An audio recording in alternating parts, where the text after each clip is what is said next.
Kincade Salciunas, 97.5 The Fanatic and 97.5thefanatic.com. I don't know if it's a good thing or a bad thing when Adam Schefter's been on my brain for the last 2 days, but I was reminded of something that he had to say when we were joined by Kevin Nagandi yesterday, and it's about the quarterback. I think we all think highly of him, but just how high are we on Jaylen Hurts? We'll discuss that today. Phillies dropped one yesterday. It's okay. They're going to lose a game every once in a while. They've reached the status that only the 2011 team has had in my life. We'll talk about that as well. It's Kincade Salciunas, 97.5 The Fanatic. This is Kincade Salciunas. Stars in cities, especially like Philadelphia, they are always on the map, and we should expect more winning out of them. And we'll go to the Eagles and Jaylen Hurts. I am a believer that your best player, I think there is also a responsibility as the team spokesperson. Kincade Salciunas. John Kincade, Andrew Salciunas. 97.5 The Fanatic and 97.5thefanatic.com. And a good Fanatic Payday Friday, everybody. I'm Andrew Salciunas alongside my man John Kincade. Johnny, good morning. You're very fired up on the Payday Friday. That always makes you feel a little bit better, I would man. imagine much of our listening audience today probably has it too. I know every 2 weeks you can expect a happy man on the airwaves. I used to do the bi-monthly. I was paid bi-monthly at my old radio station. Okay. So you'd only get 2 days a month. Right. You'd get the 15th and then whatever day was the last day of the month. I like the every other Friday. Yeah. I like that a every little other bit Friday, better. baby, man. I Makes love it a little easier. And it helps out the Salciunas household that Christy's on a different schedule. It's the other every other Friday. So it's a beautiful thing in the Salciunas. And she's hiding money on you. Absolutely. She better be.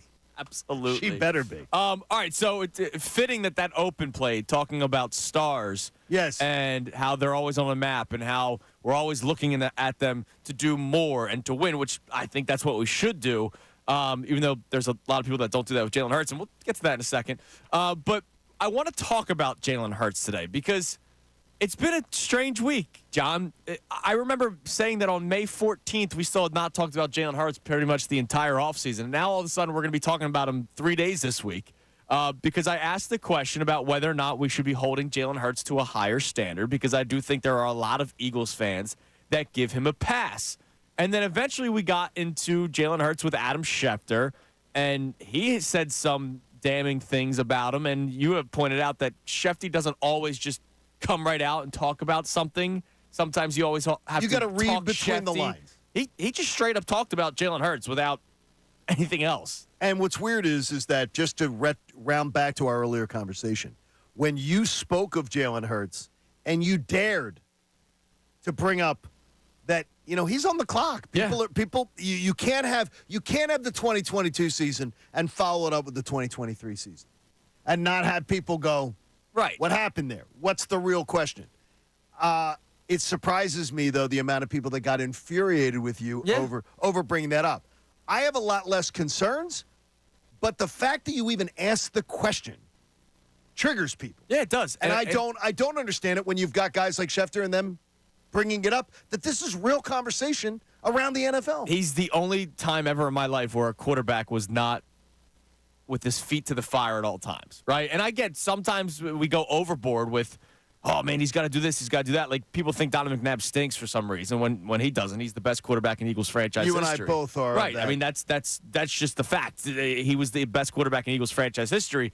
So it probably is a bit much sometimes, but it's this strange relationship that we have with Jaylen Hurts where he might not look great, and it's, well, the offense, or it's this person's fault, it's that person's fault, it's not Jaylen Hurts' fault. Sometimes it can be Jaylen Hurts' fault. I thought the offensive coordinator was horrible last year. Nick Sirianni's offense was a mess last year. There were a lot of issues in the locker room last year.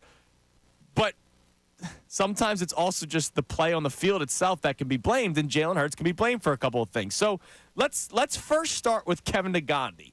So yesterday, Kevin Nagandi kind of reminded me of what Adam Schefter said. So I'm going to kind of go back in time. But we'll start with yesterday. Kevin Nagandi, ESPN, right? I know he's not an insider. Temple Proud, man. 6 o'clock Sports Center. Right. I know he's not, exactly. He's not NFL insider. He's not NFL analyst, even though he knows football inside and out.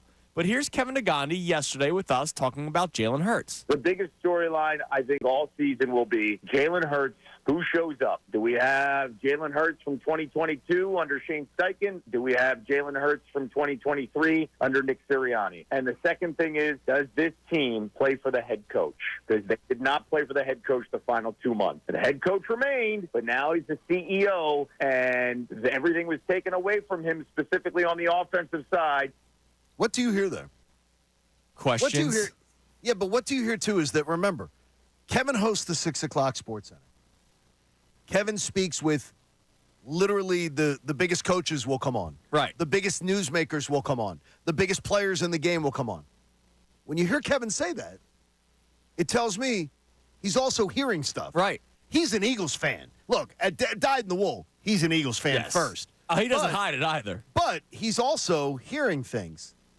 It's obviously the storyline that is out right now. And by the way, I'll continue to take you back in time. Right before that answer, we didn't even ask him about Jalen Hurts or anything. We were talking about the NFL schedule release and the Eagles schedule. And we were talking about, hey, is there a trap game in here? We're not going to ask you for wins and losses, you but said, do you what's like the schedule? biggest thing about the upcoming season? About the schedule, Right, I asked exactly. specifically. And then he goes into this, Jalen Hurts, there's questions about him. What kind of Jalen Hurts are we going to get? Is it going to be the 2022 Jalen Hurts or the 23 Jalen Hurts? And then that reminded me of something that Adam Schefter said the previous day. With him, it's a case where 2 years ago, talking about him being one of the faces of the league, one of the guys that has completely turned around this franchise, and then a year later, everybody's trying to figure out what went wrong.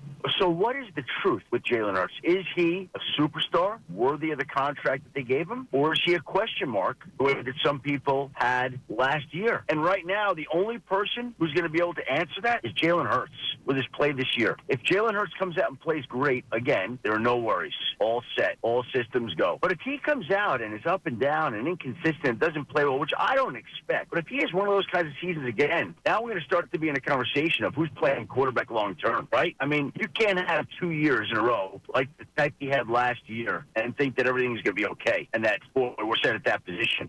I don't think that would happen. You're asking all these questions about the coaching staff being under fire and prove, and I think the quarterback has a lot to prove this year. He was so good 2 years ago. He was dominant. And then all of a sudden, last year, for reasons that none of us have figured out, he wasn't. I mean, that answer blew me away. we sat there, we were looking at each other like, whoa, he's talking a lot here. He's not talking Schefty. He's not talking, I'm hearing this, I'm hearing that. No, he just straight up said, yeah, this is what's being talked about right now in league circles. And none of it was drawn out of him. That wasn't a lead-in question of how do you think does Jalen Hurts is he on the clock this year? Or people, asked him, offered that on his own. I remember asking, hey, what's the biggest thing that he needs to work on this offseason? And that was his answer. He didn't even answer my question. He just straight up and went into that. And I know that Schefty comes on the show out of the kindness of his own heart, but maybe we should start paying him because he gave us the topic for today. This is what I want to hear from you on the phone line, text line, social media, email, and, of course, you can call and text in 610-632-0975. Earlier in that clip, he asked the question, is he more of that superstar that we thought he was going to be after the 2022 season where he was face of the league, right? Runner-up for MVP. Outplayed Patrick Mahomes in the Super Bowl. This could be the beginning of a dynasty for Philadelphia. Once they win one Super Bowl, can they win another Super Bowl? This is going to be the Eagles-Chiefs every single year, the conversation. Or is he more like last year where he's a question mark? And, guys, let's face it. Last year, he was a question mark. I saw the quote that was posted. So Brendan Gunn, who does a tremendous job behind the scenes, he tweeted out the quote from Adam Schefter. And I wanted to see what the replies were. And a lot of people were like, well, he was an MVP frontrunner through 12 weeks. Forget Vegas for a second. Did you watch Jalen Hurts and say, that guy looks like an MVP? No. I didn't. No. Now, that was the league-wide. League-wide, nobody looked like an MVP. There was nobody through 12 weeks that, to me, was a clear MVP in the National Football League. Lamar Jackson eventually became that clear MVP. It was either him or Christian McCaffrey. But when he went and beat the 49ers in San Francisco. That was a big one. That's when he jumped to being the number one guy. Right. But through the first 12 weeks. No, he was not. There was nobody. And so Jalen Hurts was the front runner at the time, probably because of statistics and the fact that the Eagles were 10-1. But eye test, people. Were you watching Jaylen Hurts last season and going, yeah, look at this. He's going to win the MVP this year, even though he was screwed the year before finishing as the runner-up? I didn't see that. No, and there were and if you did, again, if you did, you're one of the people who is going to be clutching their pearls because Andrew's asking a question and appears more questioning of Jaylen Hurts. We're both questioning things. I expect, much like Schefter said, I expect Jaylen to be much closer to 2022 Jaylen than 2023. And I do as well. But a lot of the things that went wrong last year that are now, in retrospect, getting blamed on Brian Johnson weren't all Brian Johnson. No.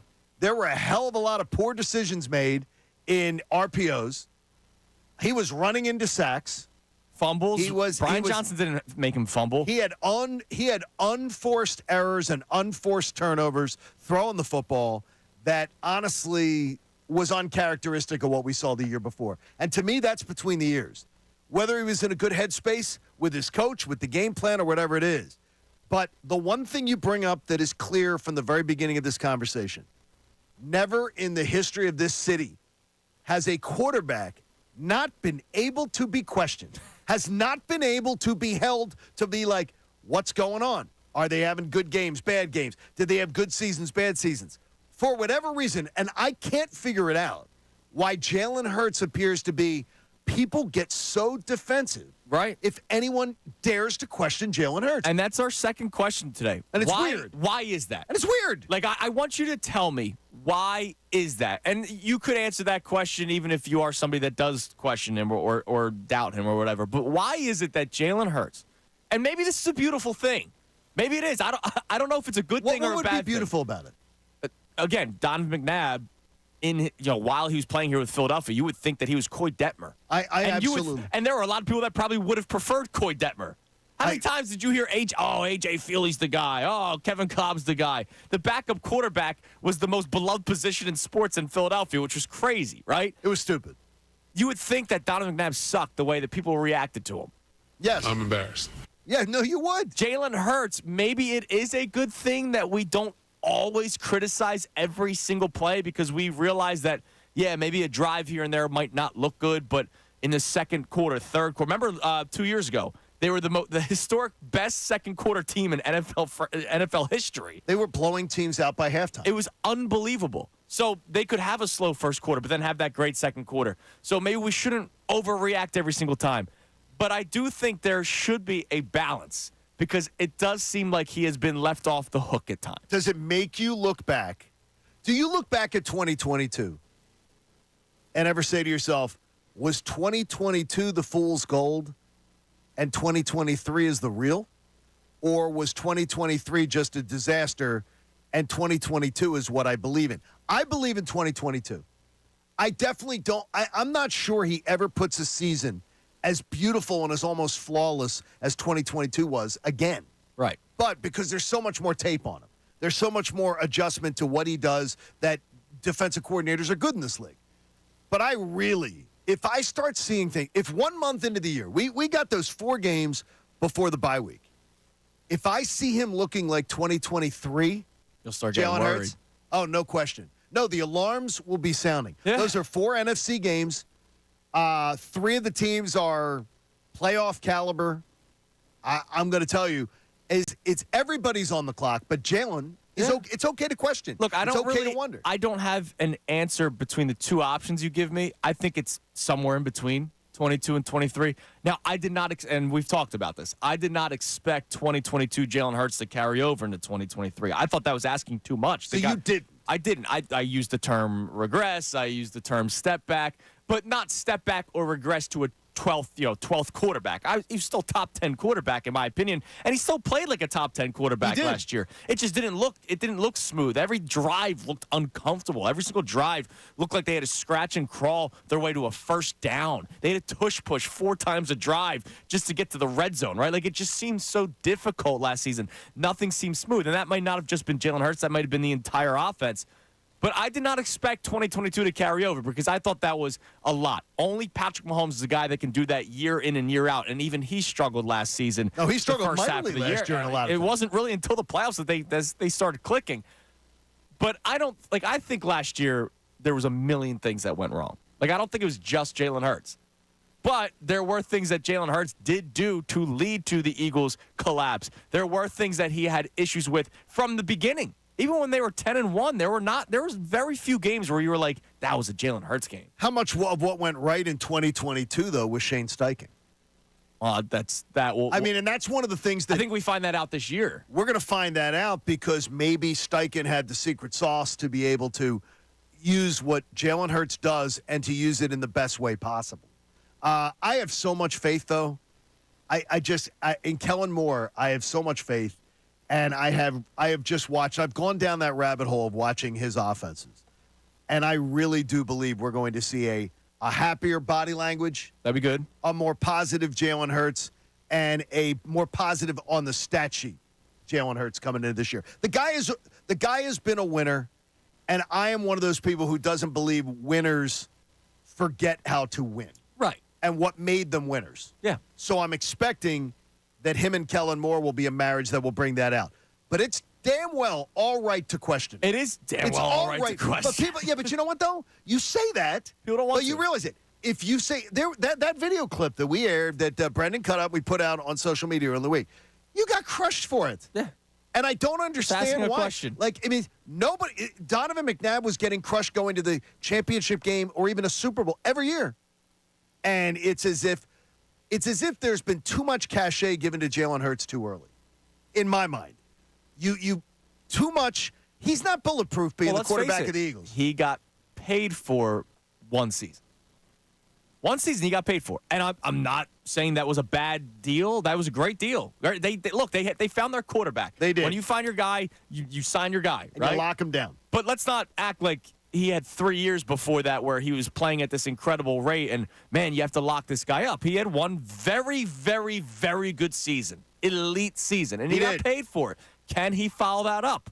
Or is he going to be a Justin Herbert where he got paid and he doesn't really follow it up? Like, he's still a good quarterback. I don't care about stats either. Right. Like, no, to you me, don't want to win. Don't compile stats for me and tell me stats. Because, as you said, eye test, it looked nothing like 2020. It looked nothing like it. So, the questions today, it's 610-632-0975. Is Jalen Hurts more of a sure thing or a question mark? And I know we don't do polls all that often, but I would like for that to be posted as far on. I want to see where the people are at. Where are you closer to? Right. Is he more of a sure thing or a question mark? Answer that question, 610-632-0975. And then the other question is, why can't I question him? I think it's going to be 2-1.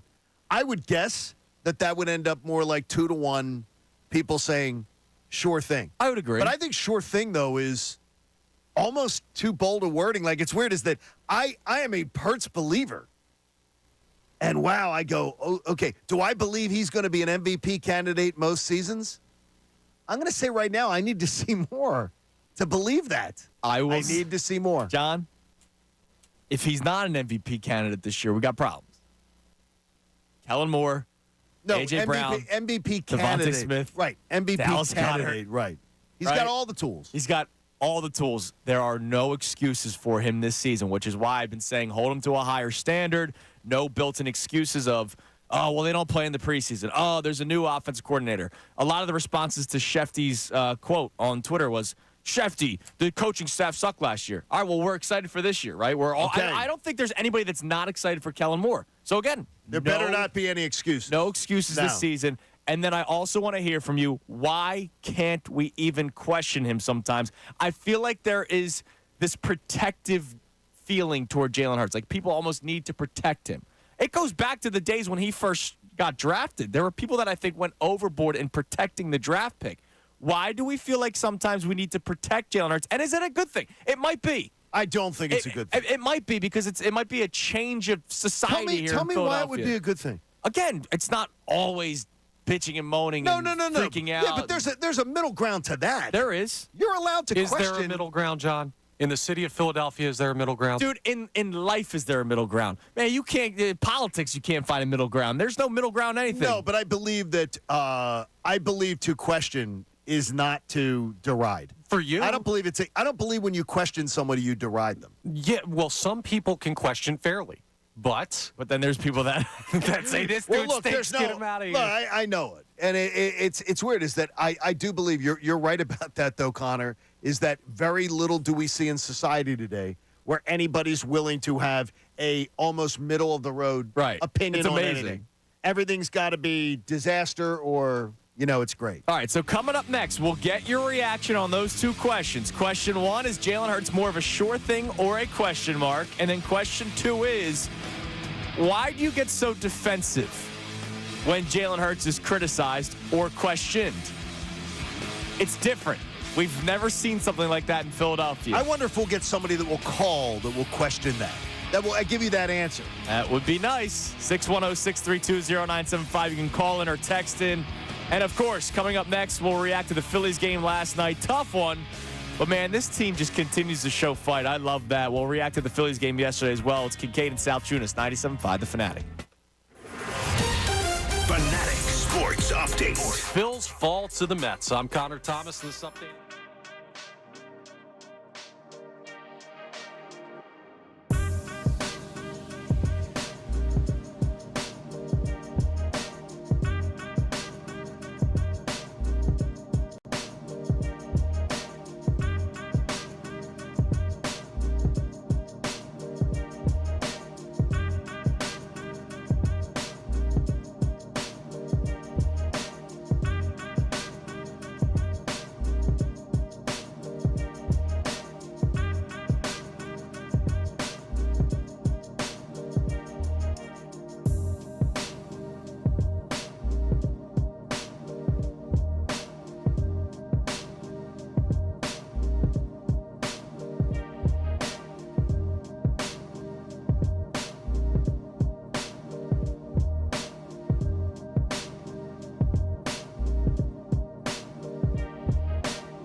morning, Philadelphia. Kincade and Salciunas, 97.5 The Fanatic.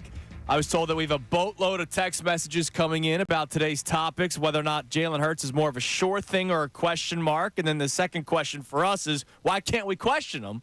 Because every time we do it, seems like there are a lot of Eagles fans. And it's usually, John, vocal minority. No, this is vocal majority. I think it's vocal majority. That considers talking about, oh my gosh, what are these guys talking about? How can you? There's every reason to talk about it. And more importantly, when you hear Kevin Nagandi sits in one of the most important chairs in all of sports media. Yes. Adam Schefter is the premier NFL insider. And both of them unsolicited talked about this. Right. It tells me all I need to know about what people in the know are talking about. Yeah. And that does not mean that people are saying he's not good. Right, exactly. It's but they're just saying a legitimate question. This is a major, major story. By the way, they're saying the same things right now, too, about Dak Prescott, who's going into the last year of a contract. Right. They're saying the same things about Dak. The What's only Dak person they're What's he not saying it about is Justin Herbert. And no, I'm saying in terms of a guy that should be questioned. And I don't get that one. That one I really don't get. Like, look, I know they're all excited about Harbaugh being there. What has that guy done? I have no – you know what I truly believe? And it's going to, for a lot of people, it'll be like, oh, here he goes. It's the analytics, folks. Okay. It's the people who play fantasy football and love stats.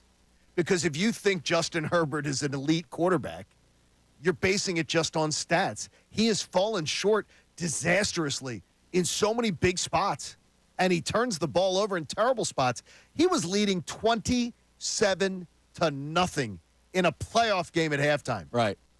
And put up 3 points in the second half. I read. It was terrible. And here's the other thing. I read. There's this website called the 33rd Team. Yeah, sure. Big NFL website. Absolutely. They did an interesting piece right after the regular season ended that I used for some radio fodder, and it was like if you were to rebuild a team right now, how the quarterbacks would get drafted, right? Okay. And Hurts was like in the teens, and Herbert was really high up, and their reasoning was he may have not had the success so far, but he's got the build. He's the prototype.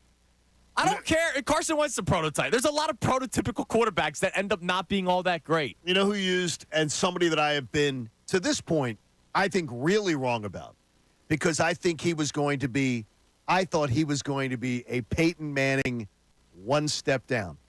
Trevor Lawrence. Yeah. Who, and as Connor clearly put it the other day, he's East Coast Justin Herbert. That's a great point. That's a great line, is because, to me, I watched Trevor Lawrence play in high school, though. Right. And so I watched him from high school, then watched him go to college and be playing in national championship games and everything. If there was ever a can't miss that I thought was going to go to the NFL and light things up, it was Trevor Lawrence. Yeah, I mean, so that's it's all what right he was to talking question. about. It's all right to question Jaylen Hurts. Absolutely. So, right now, our questions is Jaylen Hurts more of a short thing or a question mark?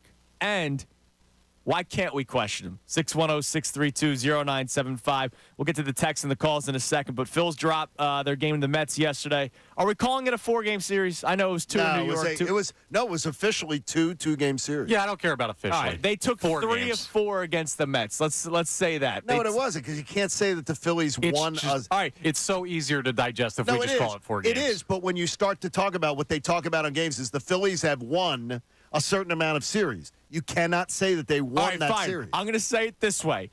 In 3 out of their last 4 games against the Mets, the Phillies won. That is correct. How's that sound? That is a perfect, correct statement, because I think it's dumb, too. I think it's stupid. I heard Ray and Bob getting into this the other day. It was two-game series. It was not a 4-game series. So if we think it's dumb, let's just correct it. Let's just say the Phillies can't, took because 3. they're going to use stats. Watch me. 3 out of their last 4. Take me outside? No, it'll just be incorrect when you're giving stats. If you use the Locked On Phillies podcast and you say, well, the Phillies have won this many consecutive series, you'd be wrong. Johnny, I give incorrect stats all the time. I'm not going to stop now. And I subscribe, and I didn't even realize that. So the Phillies lose in extras yesterday. They go 11 innings. They lose 6-5. The Mets score 2 in the top of the 11th. The Phillies still score a run in the bottom half. I mean, this team, something that we're noticing is this team's going to fight every single night. They're and scrappy that's as awesome. hell. And look, yesterday was a weird night. Taijuan Walker has to leave the game early because of an injury, and he just pitched 3 1/3. So you had to go not only the rest of regulation, you also had to go into extra innings. Matt Strom, Orion Kirkering, Gregory Soto, Jeff Hoffman, Jose Ruiz has actually been a nice piece for them in the bullpen. Somebody that wasn't talked about at all going into the season. That's the beauty of relievers, right? Like you could have a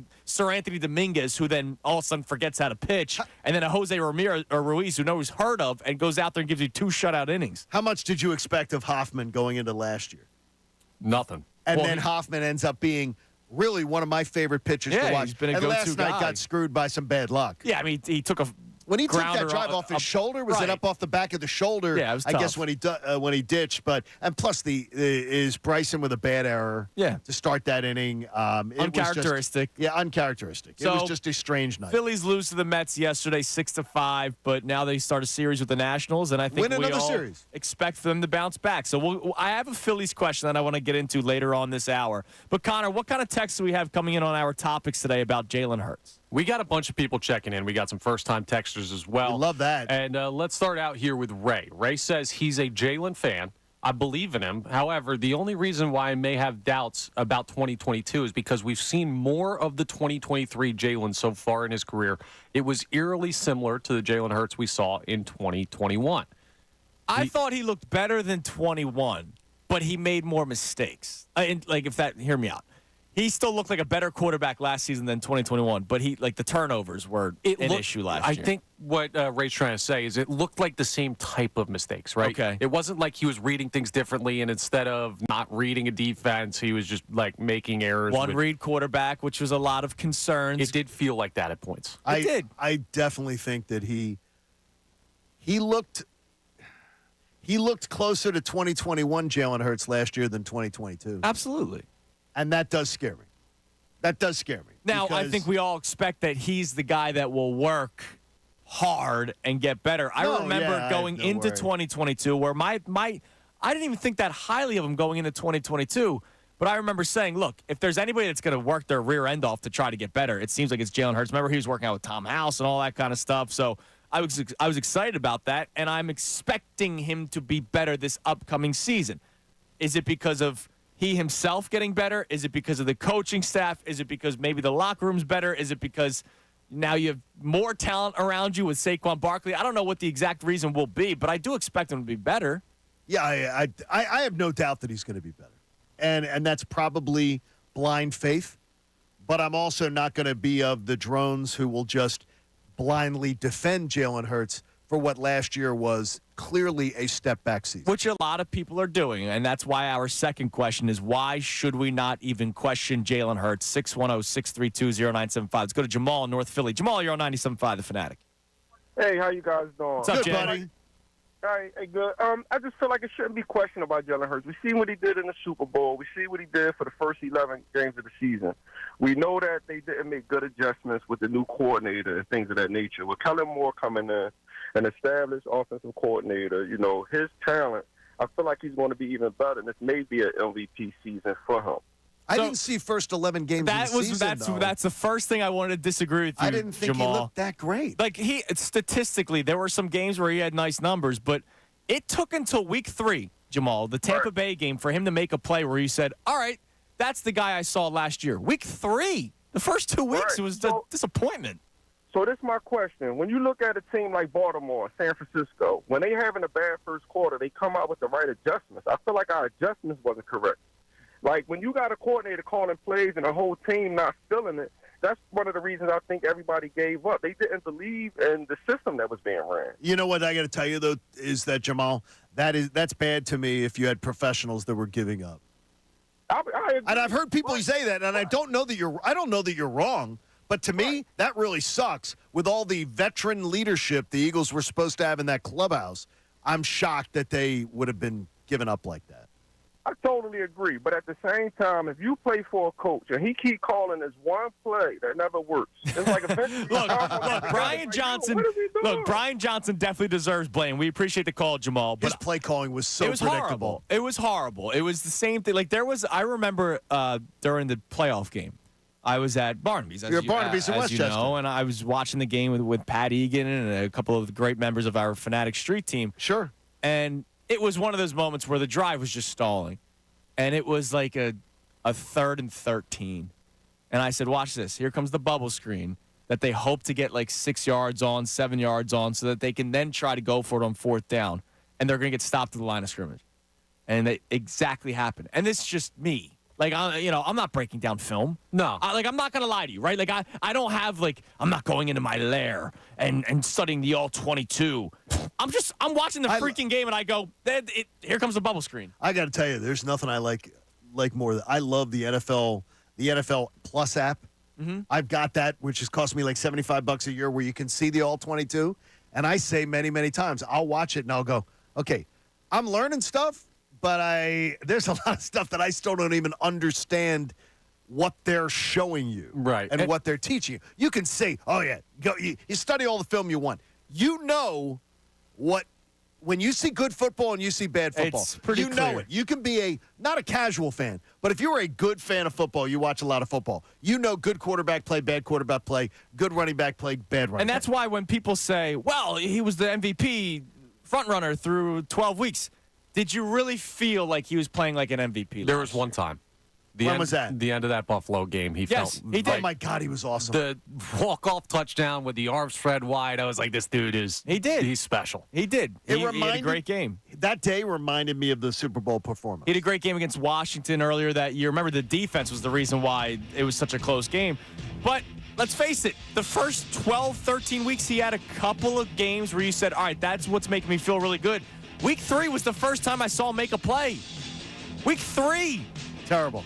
Why are we so calm when it comes to Hurts? Why can't we question him? I want those answers. 610-632-0975. And something about the Phillies. They've reached the status that the 2011 Phillies had for me. I'll tell you what that is next. It's Kincade and Salciunas, 97.5 The Fanatic. Ricky Bottalico. Your Philadelphia Phillies are going out there and in their worst game, one swing.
Fanatic Friday.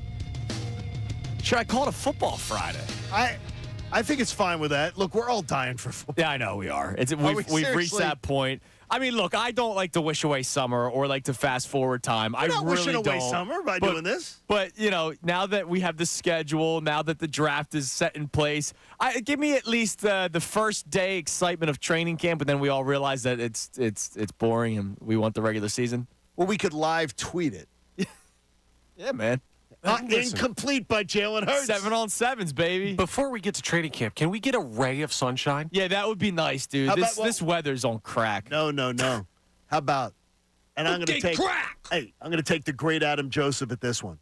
Sunday, Monday, Tuesday, Wednesday. Next week is going to be our first look at what we have to hopefully look forward to. It's supposed to be gorgeous. High 70s to like 81. That's great. And how about Friday, Beautiful. Saturday? It's going to be a little trouble. Nice. It's going to be a little trouble. Hey, you take it up with Adam Joseph. All right. Well, You just I take don't it think up. he's the one making the weather.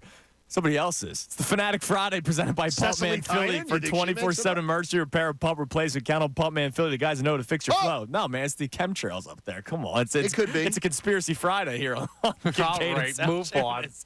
All right, so before we get back to the text about the Jaylen Hurts questions that we have, the Phillies have reached a status, and I kind of touched on this yesterday, that only the 2011 Phillies had for me. Status. A status.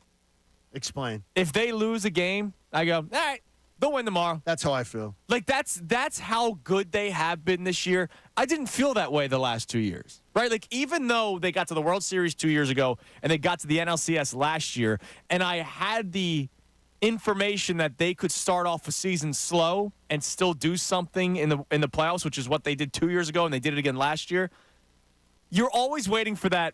Oh man, are they gonna collapse here? And it's because I went through that before they finally made the playoffs in 2022 with 3 years of Gabe Kapler. They collapsed every single late summer, early fall, and then there was the drought, right, for the longest time of not making the playoffs. But 2011 was the last team where I said, all right, that's all right. They lost. Yeah, so be it. They'll win tomorrow. They've reached that status for me. Oh, 100%. And if I'm a Washington Nationals hitter tonight, I'm calling in sick.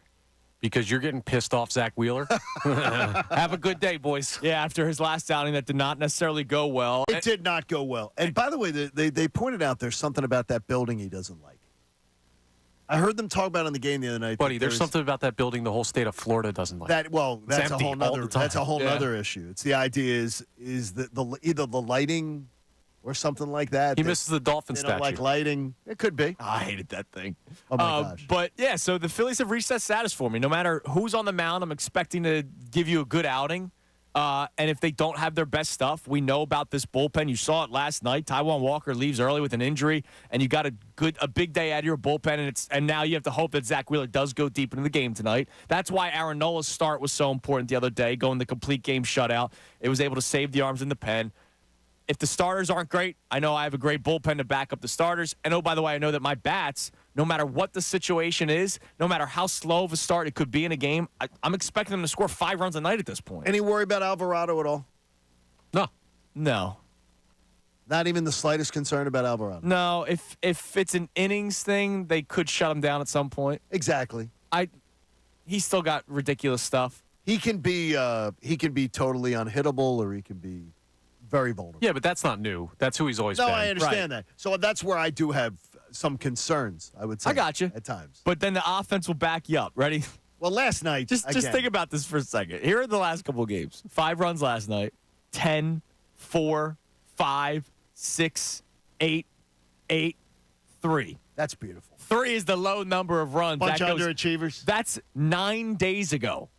It's been 4 or more runs over the last week and a half. And then before that, 10, 6, 5, 14, 4, 2. They've scored 3 runs or less twice this month. And I love the fact, too, that, again, I'm just of the belief, too, look, you got the Nats right in front of you this weekend. Just go win another series. Yes. Just go win another series, and if you can get the sweep, it's fun to get the sweep. But go on out there and win it. And, again, distance yourself. Look, you're 3 out of 4 already on the Mets for the year. You won a series with the Nats. You didn't sweep them, though. Right. I think you were 2 Took and 2 1. of 3. You took 2 of 3. Go out and take 2 of 3 this weekend, and just keep that going. Where this is what they haven't done in previous years. And to me, that gets you that cachet. When you take care of the bad teams and you just take care of your business, then that gives you the cachet with me to go, they lost that one? They're good tomorrow. I found last night very frustrating to watch. I just found it was to me, that was a frustrating watch last night, but it's not one of those. There are nights where you turn off the TV and you go to bed and you're like, that sucked. Nothing about that sucked last night was, damn, they lost. And Bryson Stott continues to just be spectacular. Yeah, he's been on a tear. And clutch. In the month of May. I got to put this challenge out there. Stop intentionally walking Bryce Harper in extra innings, you cowards. It's the smart thing to do. You would do it too, yeah. They're going to keep on doing it, man. All right, what do we have on the text line, Connor, about our Jaylen Hurts conversation? Yeah, dude, they just keep rolling in. And good. A lot of people actually are willing to question Jaylen Hurts, so that's good. Lowell from Millersburg checks in and says, I get it's a big year for Hurts, but do you know Hurts will have his third different offense coordinator in 3 years? I have said it. I don't want the built-in excuse. Stop. Well, in fairness, he finishes the text with, does this matter? So Look, he's asking. I understand it does matter, right? Like, I get it. It does matter. Like, I understand how important it is. It's a whole new playbook. It's terminology that they have to use. There's a lot more that Jaylen Hurts has to study this offseason. The Brian Johnson carryover was supposed to be similar things to Shane Steichen, and they did keep a lot of things similar, but obviously it just wasn't as quality as it was with Shane Steichen under Brian Johnson and Nick Sirianni. I just don't want to hear that excuse when even if a play seems to break down, you have A.J. Brown, Devontae Smith, Dallas Goedert, Saquon Barkley. That might be unfair of me to say. It is.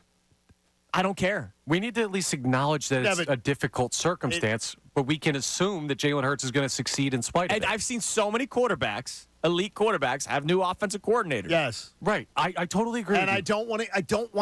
I don't want to hear it, because here's what I don't want to hear is that the same thing is well, we're going to put him in bubble wrap for preseason, and we're not going to let him take a lot of snaps, and we're going to practice really easy in spring and in the summer. So there are ways you can make this transition easier. Make it that way. Yeah. And if you choose to take the easy route and to make it Club Med, it's a vacation when they come to training camp, then that's on you if you're not prepared. All right, we continue the conversation next. We'll reset the show. 610-632-0975. Is Jaylen Hurts more of a sure thing or a question mark? We'll play you the clips from Kevin Nandhi and Adam Schefter that gave us this conversation today, this topic today. And then why are a lot of you very uncomfortable questioning Jaylen Hurts? That's something I really want to hear answers on. It's Kincade and Salciunas, 97.5, The Fanatic. Fanatic Sports Update. The Mets edge out the Phillies in extra.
Presented by Pump Man Philly for 24/7 emergency repair, pump replacement. Count on Pump Man Philly, the guys to know to fix your flow. All right, coming up later this segment, there is a wild story happening right now. It's wild. It's crazy that John pointed it to my attention. Have you heard what's going on with Scottie Scheffler, Connor? No. All right, we'll tell you coming up later on this segment. It is wild. You don't have to be a golf fan. All right, this is a crazy story that is happening right now that we'll tell you coming up in a little bit later on this segment. But first, I just want to reset the show. This is what we are talking about today. It's a Jaylen Hurts-driven show today, and it's kind of fitting, John, that I make the case, or I point out a couple days ago, man, we haven't talked about Hurts like all off-season. It's been Nick Sirianni should be fired. Brian Johnson sucked. What's the deal with A.J. Brown? Should A.J. Brown be traded? Howie Roseman conversations, the draft. And Jaylen Hurts just kind of wasn't touched for like 4 months. And he didn't have that great of a season last year. Good season. Didn't have that great of a season. And this is now year one of the big contract. And they have a lot of talent around him. They have a great offensive coordinator that has come in that everybody's excited for. So I think he should be held to a higher standard this season. So I brought that up on Tuesday. Then we have Adam Schefter on Wednesday. And unprovoked, he talked about Jaylen Hurts. With him, it's a case where 2 years ago, talking about him being one of the faces of the league, one of the guys that has completely turned around this franchise, and then a year later, everybody's trying to figure out what went wrong. So what is the truth with Jaylen Hurts? Is he a superstar, worthy of the contract that they gave him, or is he a question mark, the way that some people had last year? And right now, the only person who's going to be able to answer that is Jaylen Hurts with his play this year. If Jaylen Hurts comes out and plays great again, there are no worries. All set. All systems go. But if he comes out and is up and down and inconsistent, doesn't play well, which I don't expect, but if he has one of those kinds of seasons again, now we're going to start to be in a conversation of who's playing quarterback long term, right? I mean, you can't have 2 years in a row like the type he had last year and think that everything's going to be okay and that we're set at that position. I don't think that would happen. You're asking all these questions about the coaching staff being under fire and prove it, and I think the quarterback has a lot to prove this year. He was so good 2 years ago. He was dominant. And then all of a sudden, last year, for reasons that none of us have figured out, he wasn't. So I think it's still fair that we question the coaching staff, right? It was, And by the way, the coaching staff got bludgeoned. yes, Got bludgeoned with 4 months. with blunt instruments Right. for 4 months on this radio station. So I never want to hear from anybody like, we'll talk about the other issues. Yeah, we did. The coach, Nick Sirianni may be the most disrespected coach, good coach that has come through this city. no, No. Andy Reid. No. I mean, because Andy had the long record of I don't think people disrespected Andy as much as they did. Andy was never painted as being this buffoon who they were winning despite him. Okay. Andy was being criticized for decisions he made, being too stubborn, being too. Nick Sirianni gets totally disrespected. Well, he got a lot of credit for 2 years ago. I didn't think so. I was fuming when he wasn't even a finalist for Coach of the Year. Remember, he didn't. Oh, even, no. He was I get top you. 5, but he was not top 3. And who won? It was up Was in it New Dan York. Campbell? No, it Or was no? The Giants coach. Dable. It was Dable. Brian Dable won. Oh yeah, because they made the playoffs, and that's Right, that's exactly. why. And then you smoked him. Yeah, exactly. And it's and they only smoked fitting. him multiple times. Yeah, then. exactly. But for some reason, he wasn't Coach of the Year, and I was really upset about that. But last year, it's not just the offense that was a problem last year. It was everything else. Like, why did all Sure this it stuff was. fall under his watch, under his nose, and there was no solution? Nothing ever happened. Nothing got better. You and I both were upset that he never took over play calling duties. Like, all right, you were willing to kick Sean Desai to the curb for Matt Patricia. How come you don't take the reins of the offense when it's clearly struggling? It's clearly not this top 10 offense statistically. Like, it's just eye test. You could tell that it was not a good offense, and I had a problem with him not doing it. But we should also be able to question Jaylen Hurts, and Kevin Nagandi is asking the same questions. The biggest storyline, I think, all season will be Jaylen Hurts. Who shows up? Do we have Jaylen Hurts from 2022 under Shane Steichen? Do we have Jaylen Hurts from 2023 under Nick Sirianni? And the second thing is, does this team play for the head coach? Because they did not play for the head coach the final 2 months. The head coach remained, but now he's the CEO, and everything was taken away from him, specifically on the offensive side. So our 2 questions today that we want to discuss. Is Jaylen Hurts more of a sure thing or a question mark? 610-632-0975. And the second question is, why can't I question him? because every time I do, I get pushback right away. Our caller earlier, Jamal. No, you can't blame Jalen Hurts. It was all the offensive coordinator. It wasn't just the offensive coordinator. Jalen Hurts, Brian Johnson didn't fumble the football. Brian Johnson didn't throw passes into double coverage that was intercepted. Brian Johnson didn't have Jalen Hurts take a snap and roll right immediately a lot, right? Or the misreads on and Baldy did a breakdown on it one time on his great breakdowns that you see of how many times Jalen Hurts just made terrible decisions on RPOs. Right. Just constantly. Like there was a streak of like 4 or 5 weeks where he was constantly I actually just asked last running year into to it. get rid of the RPO. I know there was a big thing in 2022, but I think defenses last season just attacked Jalen Hurts. They're like, all right, fine, hand it off to DeAndre Swift or Kenneth Gainwell. We'll stop them. We actually have linebackers. We'll stop them. I wonder if the acquisition of Saquon Barkley is all because of that. We'll see. He's taking that. That makes sorta out Jalen of Hurts' it. life easier. I got to tell you, I don't think there's going to be a ton of RPO that is going to be featured in Kellen Moore's offense. Okay. And I also think that, too, I'm anxious to see, and it's for another day. Big thing I look at is Kellen Moore puts his quarterbacks under center. Yeah. A large percentage. And we've been of the asking time. for that. I don't know that Jalen Hurts asked for it. He's always been a guy in the gun. Yeah, so we'll see. We'll see. All right, so we'll tell you the Scottie Scheffler story in a little bit, but I know we have a Twitter poll up, and I would love to see some more of the text messages that we have coming in on these questions today. Again, you can text in or call in 610-632-0975. What do we have on the poll there, Connor? Yeah, so our poll reads, John and Andrew have given up faith on Jalen Hurts. Yeah, exactly, that's yes. great. That'll be picked up. Looking forward to the 2024 season, do you view Jalen Hurts as more of a sure thing to be one of the top quarterbacks in football or more of a question mark? Can I guess where we fall? Absolutely. 70-30, sure thing. 52% are saying sure thing. Oh, my God. 5% are saying question mark. Wow. Okay, that's really – well, wait a minute, though. That's 6 o'clock hour. Maybe a lot of people haven't gotten on their devices yet and haven't had a chance to vote. I'm blown away by that. I'm going to say early returns. It's election night. I'm going to say early returns. So that shocks me, As though. it started, we were at like 73% question mark. Really? It has evened out, but shocks the me. initial jump was more people saying question mark. Because the vocal fans are the ones who just lose their stuff when anyone questions Jalen Hurts. It's like, what's your agenda? Why are you out to get Jalen Hurts? Right. And I'm like, did you sleep through the Donovan McNabb era, or are you just too young? I think That of it could too. be a lot of it. There are some people who are just too young to remember what it was like to be Donovan McNabb in this town. And yes, McNabb brought a lot of critique on himself. He was a goofy guy. He said people didn't like the smiling and the my bad. His timing on things was very poor. Yeah, he's horrible. He was not very self-aware. But what I would tell you is, as you and I both say, he's the greatest player I ever saw play quarterback for the Eagles. Well- and Jalen Hurts has to do a lot to me to get past Donovan. There's something different about Donovan, though. We had a conversation earlier this week about found money versus earned money. Donovan McNabb, where was he drafted? Second pick. Second overall. Where's Jalen Hurts? Second round. I got you. 53. When you have those top-level quarterbacks that you trade up to get or you have a high pick to get, the pressure is inherently there, and Jalen Hurts did not come into this city with an inherent pressure on him.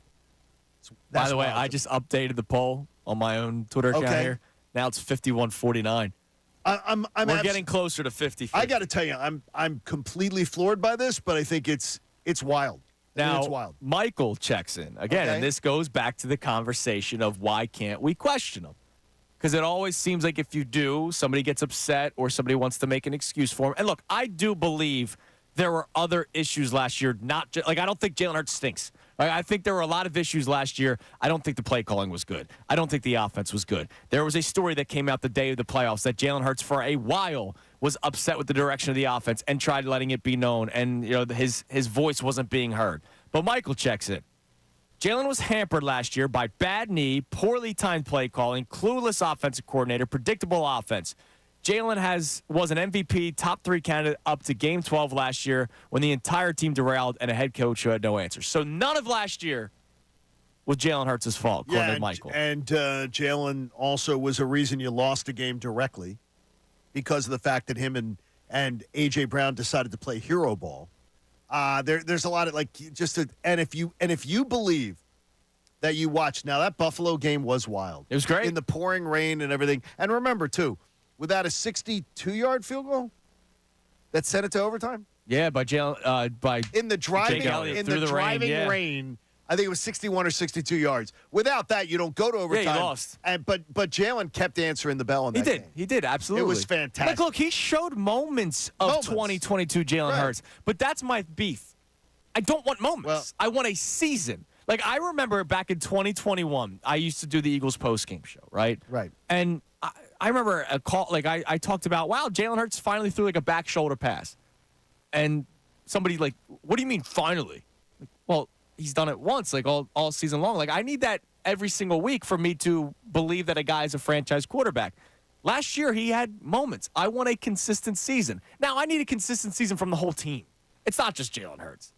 But if I'm talking quarterback, most important position in sports, the most talked about position in sports, he needs to be more consistent, and he wasn't last year.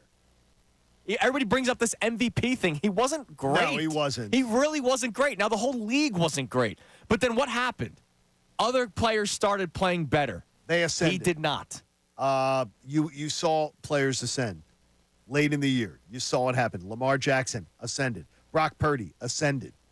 Even after the Eagles game, you saw with Buffalo, and I'm Josh Allen. Josh Allen ascended. Yeah. I mean, there was a lot of that going on. I mean, a lot of people point out that the offensive coordinator was bad, but then also point out that he was the MVP candidate through 13 weeks. So which is it? You can't have it. You got to have it one way or the other. So the next 5 weeks, you got to give the offensive coordinator credit, or you got to give the offensive coordinator blame. He just couldn't overcome the offensive coordinator the next 5 weeks. So I'd love for you to answer those questions at 610-632-0975. I know we have some texts coming in, Connor. What do we have on the Jalen Hurts discussion today? We have a bunch of people checking in on this one. Okay. So let's go to this one next. First-time texter, no name on this one.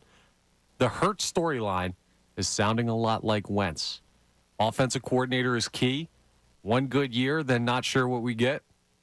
No, it's not. No, it's not. It's not, though. I believe in the head of Jalen Hurts more than the head of Carson Wentz. Absolutely. That's the difference. There is no. I don't think he's going to crumble the way Carson Wentz did. However, a lot of things we do say, like, oh, man, he's playing hero ball. We had a caller earlier this week that said, man, Jalen needs to stop playing hero ball, turn the ball over. And I go, well, what'd you think about Wentz? Because that's exactly what we said about Carson Wentz. The only thing I'll say is that there was a litany, a double arm's length of accomplishments that tell me Jalen Hurts belongs. Jalen Hurts handles big stages. Jalen Hurts knows what it's like to play in big games. You never saw that of Carson Wentz. So Carson Wentz did not have that resume. Did not have that. He played at a little podunk school. And yes, I think he got eaten up by, look, what is the first thing he said when he got to the Colts? Oh, it's good to be in a place where I'm surrounded by my people. These are my kind of people here. He was eaten alive by critique in this town, and he folded under it. Yeah, he folded under it. Now, he didn't at first. I loved him. Rookie year, we were excited. Sophomore year, he was fantastic. It was the injury and the cars, and Nick Foles win the Super Bowl, and then getting hurt again, and then again. And then again. Yeah, it was terrible. That was what led to a lot of the issues. Here's the thing. We can say the pressure in Philly, too much for Carson Wentz, whatever. He didn't work out in Indy. He hasn't worked out anywhere else. No. And I think the point – you're absolutely right, John. Like, mentally, and Andrew said it, they're different people. Yeah. I don't expect Jalen Hurts to become Carson Wentz, but the type of quarterback they are, there are some weird similarities. The talking points have been very similar. Right. Yes. Very similar. I'm not even talking about the style. I'm just talking about, like, the issue. Like, Jalen Hurts, the people bring up hero ball. Like, he did try playing it last year, but I didn't watch that man drop back into the end zone, switch it to his left hand, and throw a pick six, which Carson Wentz did a couple of years ago with, I think, the Colts. I don't know if it was with the Colts or the Commanders at this point. But Carson, like, that's hero ball, right? Like, trying to throw it left-handed from your own end zone is stupid. Like, that's just dumb. But then again, Jalen Hurts in the playoff game went back 18 yards and got sacked in the end zone. How about he took an 18-yard safety? He ran back. He stumbled back 12 yards against the 49ers and terribly took them out of a position in the red zone in a game. I truly believe if that 49er game starts 10-0 or starts 14-0, not 6-0. Not 6-0. That is a completely different day. Could have been, man. And if that's a completely different day, when you're up 14-0, your defense tees off. Brock Purdy has a different day. Yeah. There were so many things that happened, and those were unforced errors. He went back 12 yards and tripped. Yeah. And got a touch sack. He did not have an elite season. No, he last did year. not. He did not. And he is being paid to be a franchise quarterback this year. So our question today, is he more of a sure thing or a question mark? 610-632-0975. We'll continue this conversation because I know Connor told me we have a ton of texts on this. So we'll get to more texts about this Jaylen Hurts discussion. But real quick, have you looked it up since I asked you? I had to. All right. So there's a tweet from the – I'm just seeing this now. After what you told me. We got more story on it. Okay. As far as what happened. There was a terrible accident outside of Valhalla. Right. And the PGA Championship, the official PGA Championship Twitter account put out a tweet. Update, round 2 of the PGA Championship is delayed due to an accident near the course. The next update will be at 7 a.m. And then what happened, John Kincade? Well, Scottie Scheffler got arrested. Scottie Scheffler, according to reports, was confused by traffic patterns and was not following police direction and attempted to drive by a policeman to get into Valhalla, the golf club. He was then told, get out of the car. He got out of the car, and reportedly from eyewitnesses, the policeman then put him up against the car, put him in handcuffs, and Jeff Darlington is there reporting for ESPN. He sees it all go down. And the cop says to him, he goes, what's going on here? And he goes, there's nothing you can do. He's going to jail. Now, look. I think there's something they could do. Wait a minute, though. Just as if you're not listening to if you're driving by a policeman who's telling you to stop, what are you doing? No, you have to stop. What are you doing? Right. You know what you're doing? Why are you? I got to get to my tea time, I got to get to my tea time? No, that's not it at all. He's Scottie Scheffler. He's probably used to there being security and police and a lot of stuff around. No, Connor, he had been through there's a giant accident, so he knows that there's something going on there. Yeah. There's sirens, there's all this stuff's going on. He's ignoring what he's being told to do. He's assuming, as the world #1 golfer, that he's probably allowed to go to the PGA Championship regardless of the accident. It's just amazing. The cop's telling you to stop. And he probably misunderstood it. I don't know, man. How do you misunderstand? I don't. How do you misunderstand? Stop. Pull over your car, please, sir. We don't Stop. we don't know that he's yelling at him through the speaker or anything. He drove past the cop, and the cop attempted to slow down his car by putting his hand on the car to tell him stop. So this is going to be. This isn't just I'm assuming that I can go. This is you got to pay attention. Right. And he may not have been paying attention. I'm going to give the benefit of the doubt to Scottie Scheffler. This is going to be an interesting story because A, they're in the middle of a golf tournament. He's arrested. B, he just won the Masters, right? So in case people don't know who Scottie Scheffler is, because I know not everybody loves. Some people don't. I'm not even that big of a golf fan. I like to play it more than I like to watch it. Scottie Scheffler won the Masters, so he's a pretty big deal. Connor just said he's huge. He's the #1 golfer in the world right now, and he's getting arrested. So he's got to listen to the police officer, but at the same time, the police officer apparently pinned him up against the car. Apparently was aggressive about the arrest. No, wait a minute, though. Jeff Darlington's report. The police officer tried to get him. He tried to get him to stop. He didn't stop. He starts driving past the policeman, ignoring him. The policeman tries to put his hand on the car, going, "Stop, stop," and he continues to move. Yeah, but it's not a hit. John, it's not a hit and run. You don't- He was pulling into a golf course. He was not. No, it wasn't where he was. He's not. He's going against traffic. He's going. I understand. know I can get so there. if you go against traffic, you know what that is? That's a conversation. Connor, it's you're being ridiculous. You are being ridiculous. This is I'm not. ridiculous. You got to listen to a authority policeman there, is telling Connor. you to stop. You absolutely should You listen. start driving past him, and then the policeman puts his hands on your car to tell you to stop, and you don't stop again. Yeah, You're being ridiculous. No, it's like if someone had a concert at Citizens Bank Park and they went down a street that was blocked off by police and the police tried to stop them. It's just once you notice who it is, you have a conversation and say, hey, that was closed. You cannot do that. There is a major accident outside there. I Who understand. knows? And I'm telling you, Connor, you couldn't find 10 people out of 100 on the street that if you showed them a picture of Scottie Scheffler would know who Scottie Scheffler was. I disagree. No. 10 people out of 100 would know I who he agree was. with you, John. I mean, come on. So we'll keep you up to date on this wild story that's happening right now. This is Crazy. happening right now. So we'll keep you up to date on that. But I want you to answer our questions today. Is Jaylen Hurts more of a sure thing or a question mark? That's question number 1. And question number 2, why are you sometimes so uncomfortable to hear these conversations about Jaylen Hurts? It's okay to be critical of the franchise quarterback. I don't think I need to say that, but I will just to remind you, it is okay to be critical of the franchise quarterback. Also, yesterday, we talked a lot about the schedule because it was schedule release day 2 nights ago. There was something that we didn't talk about, John, that I know is making a lot of fans upset. And because we are also a voice of the fans, I'm going to give a lot of people the opportunity to vent and be frustrated. Because I'll be honest, it's something I didn't even think about. We'll discuss that next. It's Kincade and Salciunas, 97.5 The Fanatic. Fanatic Sports Update.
97.5 The Fanatic. We love the police, by the way. We just want to make that clear. We support the police. We love the police. We work with Connor, on the other hand. Pro felon Connor Thomas. Connor, on the other hand, if you want to pull him over on the way home today, officers, go for it. Bro. Go for it. If you're just tuning in, there's a wild story happening right now. What tournament's going on? It's the PGA Championship. Thank you. The PGA Championship's going on, and it's today's day 2 of the tournament, and Scottie Scheffler basically didn't listen to authority and got arrested. And now the question is, I don't know what time his tee time is. That's something that I don't know. I don't know if he's going to make his tee time. I said to John, nothing's going to really happen to him. No. He's not going to spend time, right? He's going to cut a check, and he'll probably do some community service BS. But he might miss his tee time today. I don't believe that they will let that happen. I believe that they will say, I wouldn't put it past somebody who, to be like, well, my wrists are That's a little what I said off. to John. If he has a bad round, it's going to be, the cuffs. My wrists are a little off, or my routine got disrupted. Look, this is really simple. See. It's really simple. Just ask. Just follow directions. Yeah, You say that, Just John. follow directions, whether you're the number 1 player in the world, whether you're a normal citizen, just follow directions. We're going to go to a different point here. If I got arrested before the golf round I'm playing today at Pennsauken Country Club, I probably wouldn't play as well as if I didn't. You just drink extra beer, and then all of a sudden you might actually be better. Who knows? I know. Look, he's an exceptional golfer. He may not be the best driver. He may be a bit of a dope. I've seen him drive. He may be a bit of a every time. He may be a bit of a dope. Could be. All right, so our conversations today surround Jaylen Hurts, whether or not you believe he's a sure thing or a question mark. And, John, I keep on checking out this Twitter poll. Okay, tell me it's moved more towards sure thing. So here's the question word for word on the Twitter account 975 The Fanatic. Looking forward to the 2024 season, do you view Jaylen Hurts as more of a sure thing to be one of the top quarterbacks in football or more of a question mark? Let me first ask you, is that skewed? No. All right, that's very well written. But I gotta tell you, I'm absolutely floored by this. Sure thing leads the way, Johnny. Okay. 50.2%. That is this is unreal to me, and I almost feel like where's Ashton Kutcher? You Am I being punked? That means people are questioning him, which is great. I'm going to tell you again, this is where when you listen to the vocal minority. I guess so, who attacks. You got attacked the other day. I did. Absolutely attacked. asking a question. For bringing a question up about, what is this? Oh, clickbait. I'm like, seriously, if you're not asking questions, by the way, about the entire offense, what happened? About the entire team, what happened? Right. You're just being fanboy. You're just being a fanboy going, well, we're going to be fine and everything's great. Nah, it's not. But still. We'll find out early on. In the regular season, we will find out early on. You're going to find out Friday night in Sao Paulo. Yeah, you might. You're going to find out in 112 days. You might. We're going to find out. Now, speaking of that Sao Paulo game, and then we'll get to some texts on the conversations at hand. I guess shame on me. Okay. Shame on all of us. Whoa. Our lives are a little bit different, as we know, on game days for the Eagles, right? Okay. So, I did the pregame show last year. Obviously, you were dealing with your health condition, so it's not like you could really be out and about. No. And before that, you were hosting the pregame show here on the station. When I wasn't hosting pregame, I was hosting postgame, so I had to be locked in, ready to go for the game so that I could give you a solid postgame show and not just most times you deliver. What a great game for the Eagles. So I didn't think about this schedule from the fans' perspective, from the tailgaters, from the season ticket holders. Okay. There are a lot of people, and I saw this on social media after we did the show yesterday, after the fact. So that's why today I want to give the opportunity to the people on Twitter, phone line, text line, to vent a little bit. The Eagles' schedule is not necessarily Philadelphia fan friendly. You mean tailgate friendly? Tailgate friendly. That's the perspective we're taking this. You lose the home game to Sao Paulo that you gave up on because you volunteered for it. And we'll play you a clip from Tim McManus in a second. But it's something that a lot of people pointed out on social media and that we really didn't talk about it. And oh, by the way, it's not just the Sao Paulo game. It's a Monday night. It's a Thursday night. And I know that building's going to be packed, but Eagles football is also very community-driven. Sure it is. Right? Yeah, like the tailgate scene not often is it one person's going to a tailgate. It's usually a group of people, those big RVs, the people that take up 6 parking spots to hang out with each other, right? Like, it's a community. It is a deal. It is a spectacle that I will tell you when you travel around the country, and I've probably been to 16 NFL stadiums and seen game day. It's one of the best you've ever seen. Yeah. And that you've ever seen. If it's in the top 3 of all places you could ever go to tailgate. And so we didn't really talk about this yesterday. We just talked about how, wow, the schedule for the Eagles looks great, right? Sure. And selfishly, I liked it that there was more 1 o'clock games because we have to get up early. My new life now of getting up at 4 o'clock in the morning. I'd rather not have 5, 8 o'clock games like we had last year. But there are a lot of people bummed out with how the schedule all of a sudden played out in terms of the week-to-week life of a Philadelphia Eagles game at Lincoln Financial Field. So if you want to vent about it, I know that's not the big picture about the team, but we're here for you. My buddy Joe, season ticket holder, one of my best friends, he said to me, this schedule is crap. Wow, really? Yeah, he goes, because he splits season tickets. Him and Jimmy Locke split tickets. They have a little draft. Where whoever gets the first game pick, then the next person gets 2. They do a snake. Oh, snake. Next all right. person gets 2 and 3, and then the next person gets 4 and 5. Okay. And Joe was complaining to me the other night, saying this schedule's terrible. Yeah, if you think about it's absolutely awful. Week 1, you lose a home game in Sao Paulo because you volunteered for it. Week 2 is a Monday night game, and obviously people work, so Monday night's a tough one. And you got to get up on Tuesday. Yeah, you do. See, that's part of it, too. It's a big part of it. Week 3, 4 are on the road. Week 5 is a bye. You don't get your first Sunday Eagles tailgate opportunity until October 13th. Which is wild.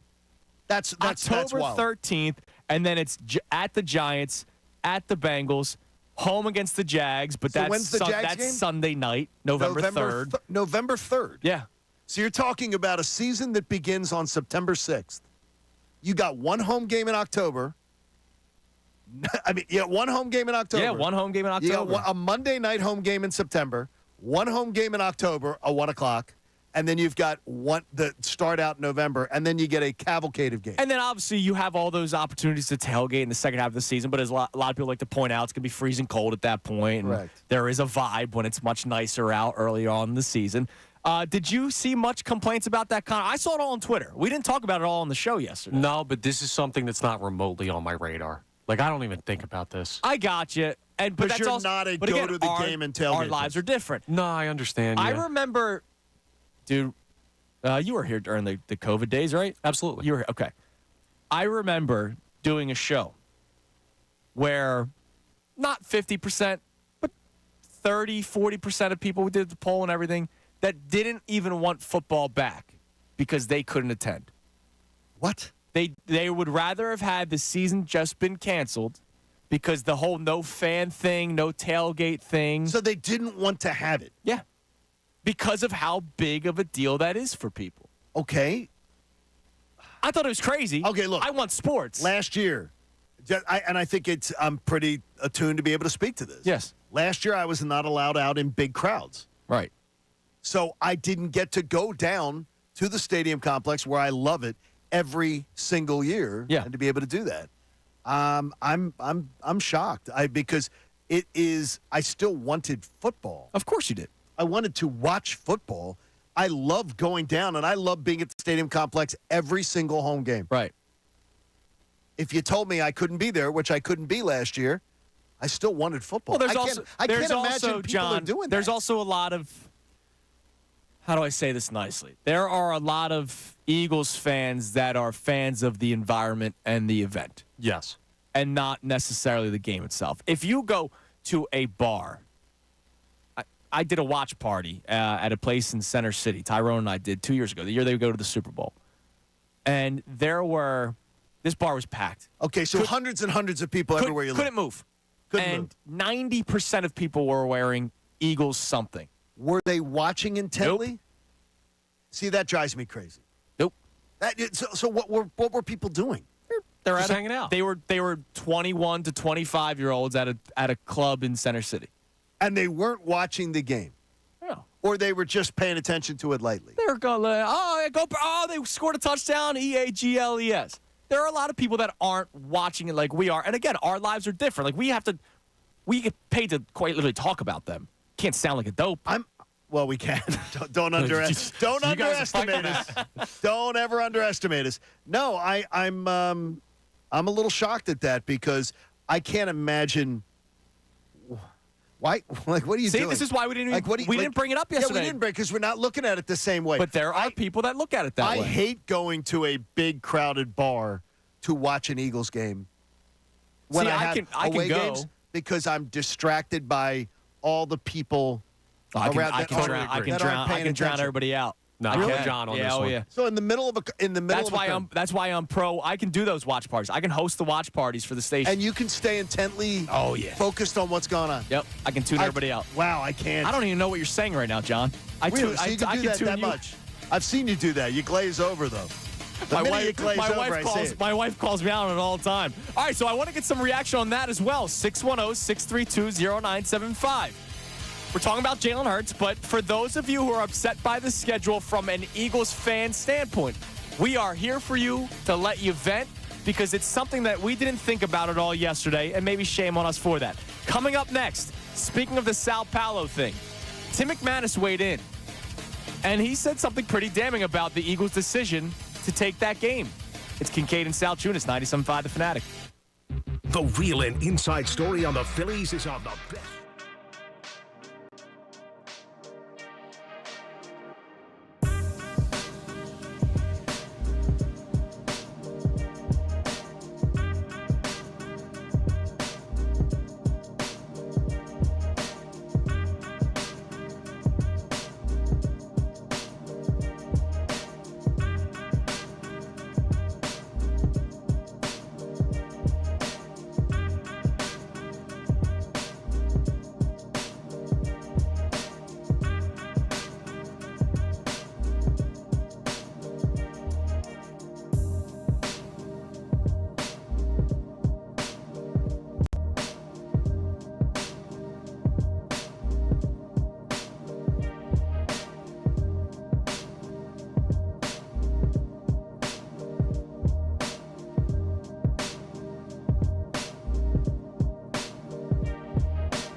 Kincade Salciunas, 97.5 The Fanatic.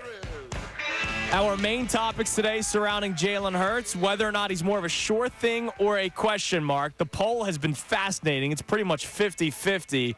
And then the other question I have is, why can't I question him? Because sometimes when I do, I get a lot of pushback. Now, clearly, according to our poll, 50% of people are questioning Jaylen Hurts right now. I told you this morning, I thought this was going to get absolutely ratioed.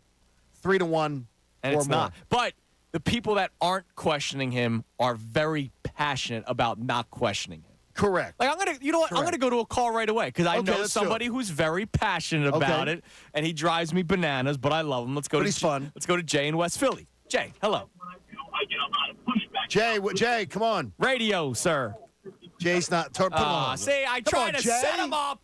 Jay. I set him up every time, Jay. Come on, Jay. You find a way to drive me cuckoo, Jay.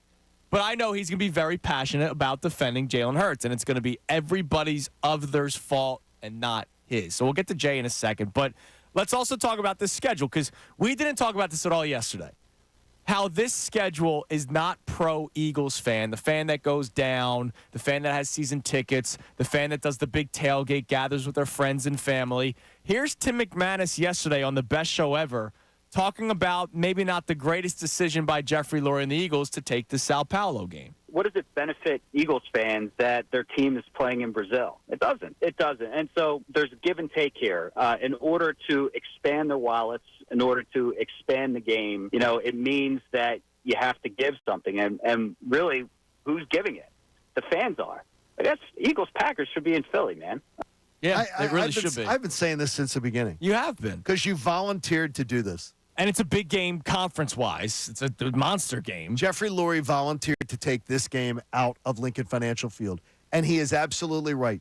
For the fans, for us, for the season ticket holders, this does nothing for us. Now, does it help potentially line Jeffrey Lurie's pockets? Mm-hmm. Absolutely it does. And he will then pay for a free agent, and we give him credit for that. It is still absolutely. Jeffrey Lurie gets enough love on this show, and we give him enough love. On this decision, it was a bad decision. It doesn't make any sense. Well, in an area where you're playing a game in one of the worst spots you could play a game internationally. One of the worst, if they said to you, we're going to find a bad crime area to put a game in.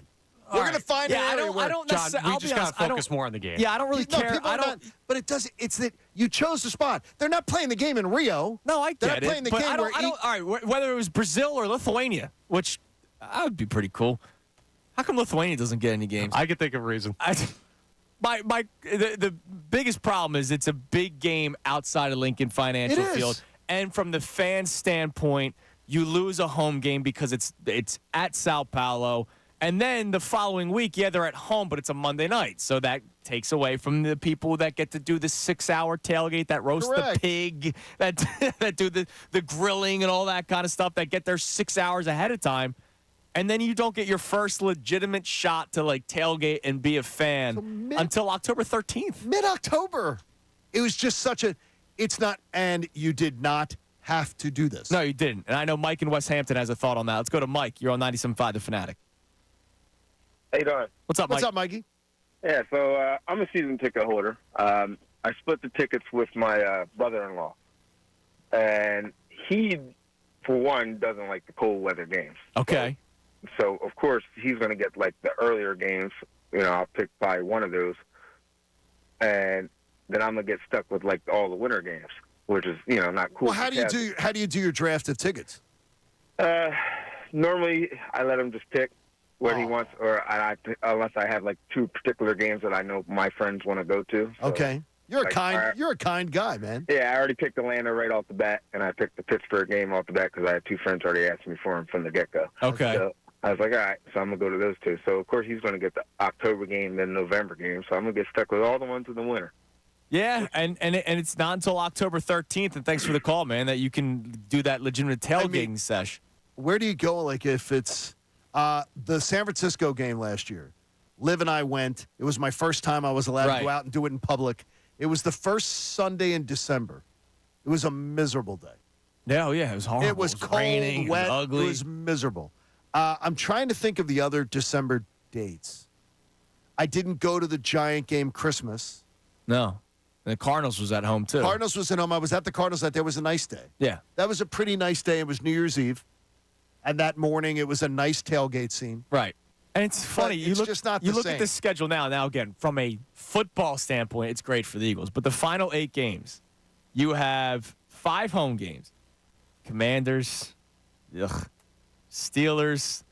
All right, the crosstown rivalry is cool, but we'll see what Russell Wilson is. The Panthers. The one marquee game you get is the Cowboys game, which is a huge one. The Cowboys game always would be big and huge.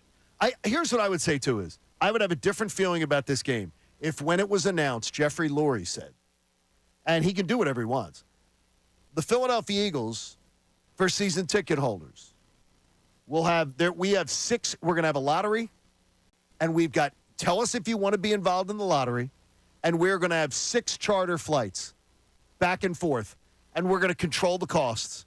We got tickets, we got a hotel that we've already lined up, and we've got charter flights from Philadelphia to get you there to the game.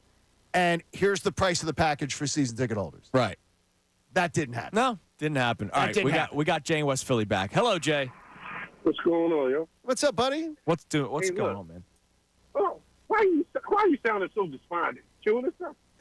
I'm asking a question. I'm not despondent. I'm asking a question. Look, you like what's going on. Look, hey, look, Jaylen Hurts. Look at his track record already, right? 1 Super Bowl appearance. Yes. Another playoff appearance. And you bringing up the contract not that bad. And it allowed us to get these other players. Absolutely. But I'm saying it kicks in this year, so now it's the time where he's the franchise quarterback. Yeah, but it's not that. He was always the franchise quarterback. But last year he had 4 or 5 bad games? Wait a minute, wait. Jay, you got to back up on that. He was not always the franchise quarterback. Before 2022, they tried to acquire Russell Wilson. No, they tried to move up in the draft to go get Zach Wilson. There was thoughts of Aaron Rodgers. So there was he was not the franchise quarterback till he proved that he deserved it. No, John. That's what I'm saying. Once he signed the contract, he became the franchise quarterback. Last year, last year. Yeah, once he signed the contract, he became the franchise quarterback. All right, so then this is year 2 of it. Yeah, exactly. And last year, he had 4 or 5 bad games. You was talking earlier this week about him being a leader. But here's the problem, Jay. So, yes, he had 4 or 5 bad games, but I would only say that he had, 3 or 4 elite games? So then the rest were kind of okay. What was the elite game? Buffalo, and even his numbers weren't that great. And you can't say the Miami game because he threw the pick 6 that kept that game close. He threw a bad pick 6. I would say both Washington games, the Buffalo game. Numbers weren't great against the Rams, but I think he played very well against the. That was the first game where I was like, all right, he's back. He played winning football, and that's what it was. But you act like him being a leader and yelling at people is going to have them tackle Dan Connor. I'm not talking just about yelling. I'm wondering, yes or no, Jane. Thanks for the call, man. Is Jaylen Hurts more of a sure thing or a question mark? And right now, we're split 50-50. I'm shocked. I'm absolutely blown away by that. I'll update you guys on the poll coming up next. We have today's headlines with Connor Thomas at 8:05. We'll get into everything that we've talked about so far today. Coming your way next, it's Kincade Salciunas, 97.5 The Fanatic. Fanatic Sports Update. An extra.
Pump Man Philly for 24/7 emergency repair, pump replacement. Count on Pump Man Philly, the guys to know to fix your flow.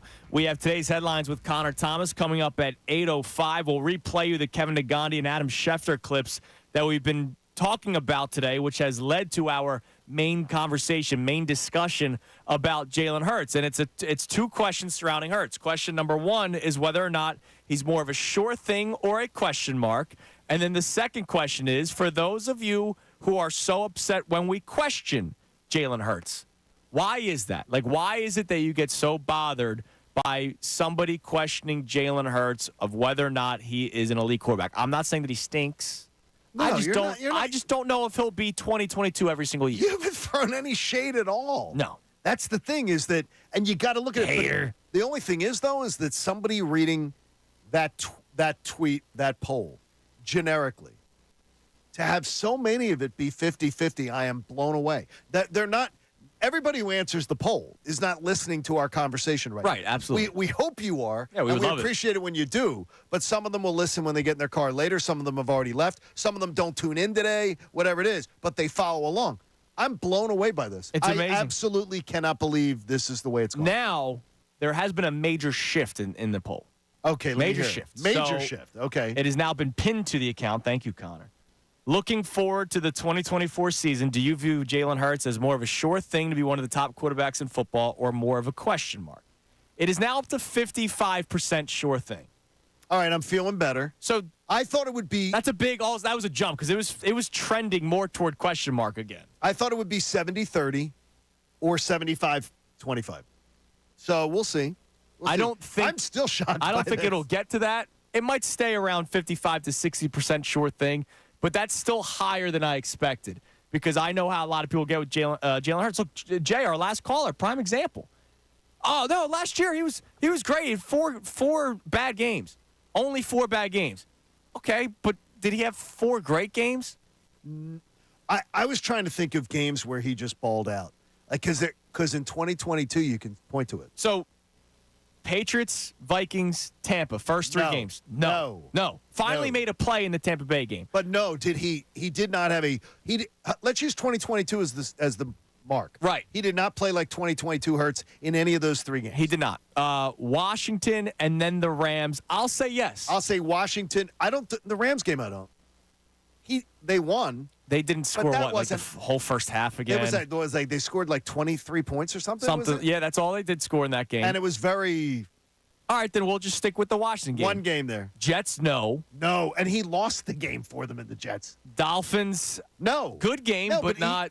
Again, to that standard, no. He threw the interception. He threw the pick 6 that made that a one-score game. Second Washington game, yes. So we have 2.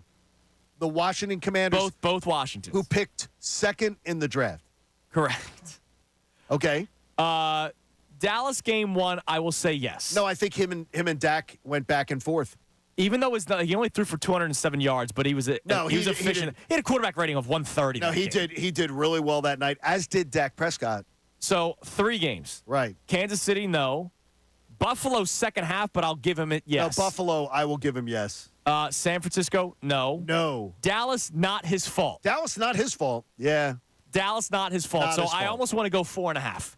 Seattle, no. Giants, no. Arizona, yes. Arizona, yes. Giants, no. So 5 games.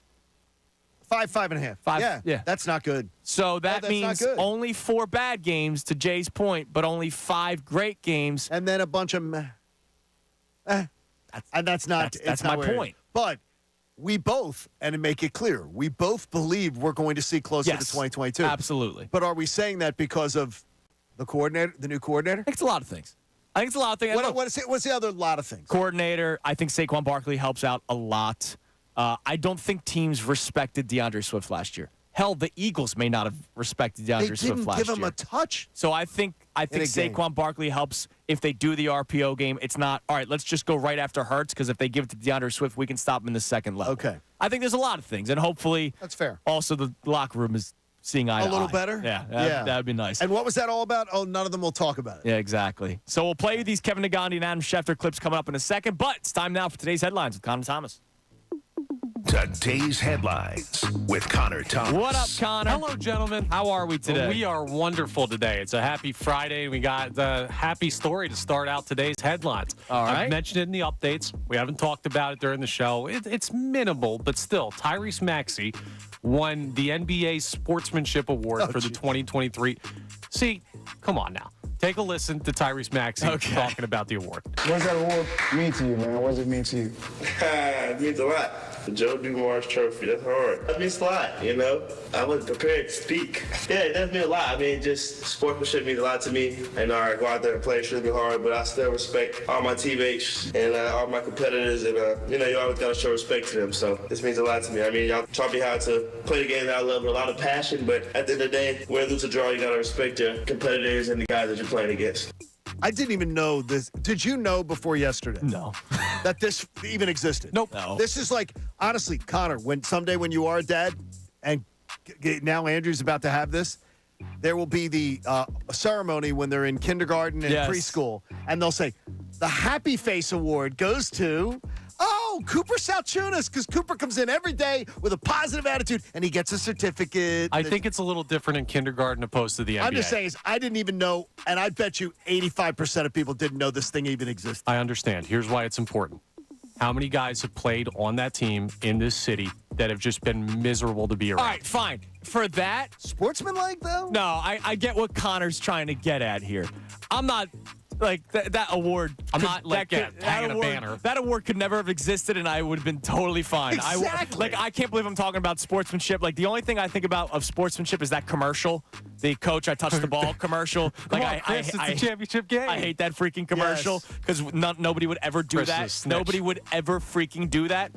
But, yes, I get what you're saying with that. You finally have a good player, a good teammate with a good head on their shoulders, which is something we didn't see with Harden. And look, there's nobody has any doubts about Tyrese Maxey being all those things and more. Right. But this award, oh my gosh. Yeah, it's not about the award. He deserves love for the type of guy he is, though. And yes. Anytime you get he an gets lots of it. He does. And he gets deserves incessantly. more. Listen, if there's anyone that deserves love in this city, it's probably Tyrese Maxey. That's probably true. Yes.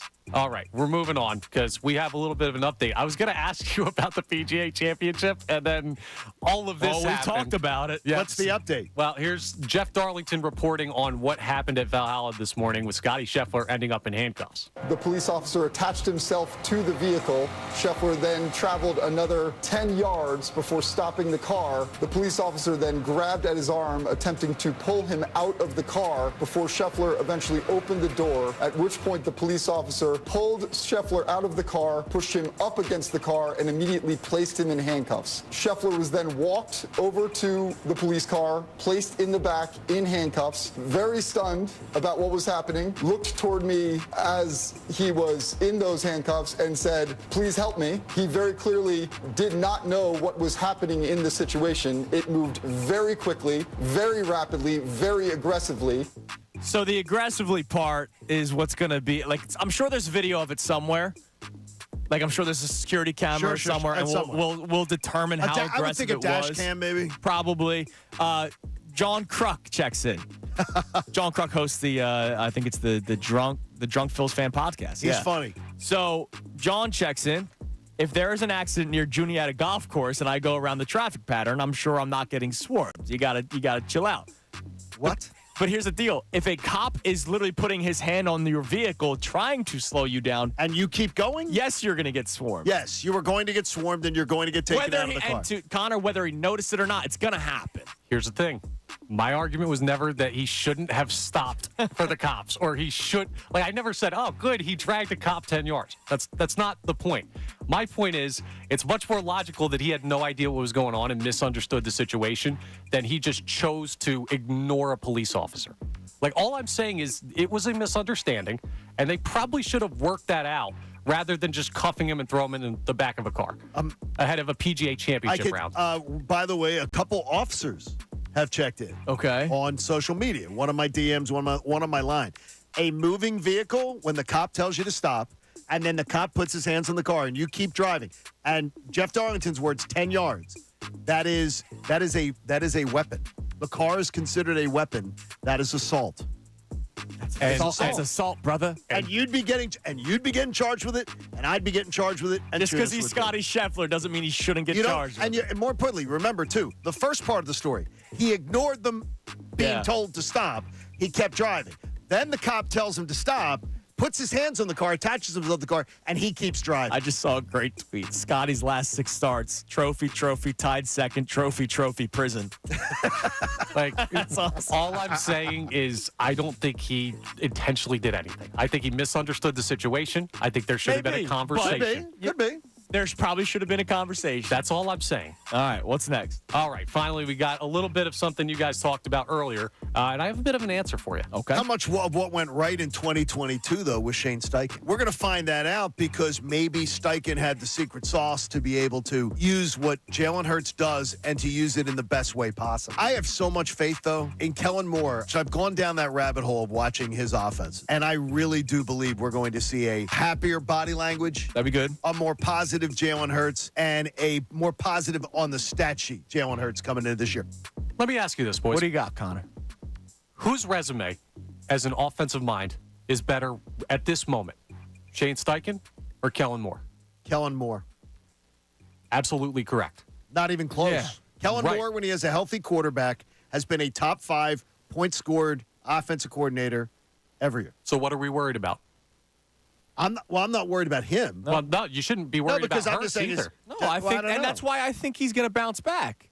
But I think it's fair to question that, maybe he's not 2022. Listen, which I don't expect. I voted sure thing on that poll. So you And- did. So yeah. did I. Because the second year with Shane Steichen, when you had a guy that built that offense and called the plays and we trusted as an offensive mind, he got him to where he needed to be. The guy you have now is better than that guy. He is. Now, I'll ask you, are you going to do the give him time thing? Well, I mean, I'm not going to use it as I an will not. excuse, but I'm going to acknowledge it as a factor. Because my biggest beef with that.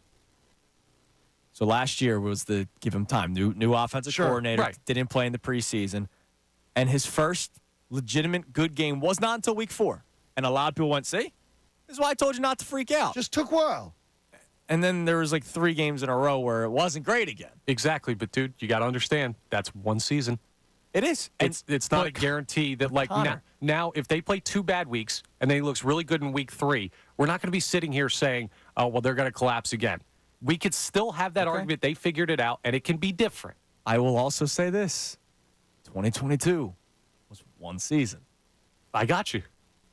Right? Like If you use that. And if you say last year was one season, 2022 was one season. I'm with you, but if you say it one season, then it gets flown right back in your face. It's one season, and that one was 2 years ago. Last year was last. I mean, look, I think he bounces back. I also did not think he was going to be as good as last year, so I wasn't surprised by it. Right. Like I was not. I was surprised with how much worse it was than I thought. Yeah, but we got to put ourselves back in the moment too, because this is May. But remember when the season ended, the number one issue with this team was the coordinators had no idea what they were doing. Absolutely. That's what we talked about first. Number one issue. And that's why we went until May, until really bringing him up. Yeah. And it kind of hit me that we hadn't talked about him until May. If the Eagles had brought back Shane Steichen, if he had quit his job as the Colts head coach and came back here, people would be crazy about, okay, this offense is going to be perfectly fine because we know Steichen can do it. And you guys just told me Moore is better than that guy. We should have a lot of faith that this offense is going to be fine. And I do. Dak Prescott, rookie, under Kellen Moore. Mm-hmm. And fourth round draft pick. 4th round draft pick. 4,900 yards in his first year under Kellen Moore. 4,900 passing yards, 30 touchdowns, 11 interceptions. His first full year as a starter. First full year as a starter for Dak Prescott. That's very impressive. He passed for 4,900 yards, 30 touchdowns, 11 interceptions under Kellen Moore in Kellen Moore's first year as an offensive coordinator.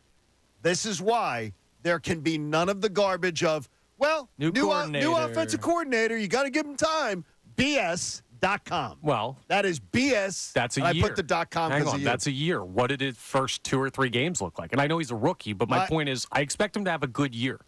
But if they have a game, the first game or two, and they look somewhat disjointed, I'm not going to be freaking out. I will tell you his first. You want first 4 games?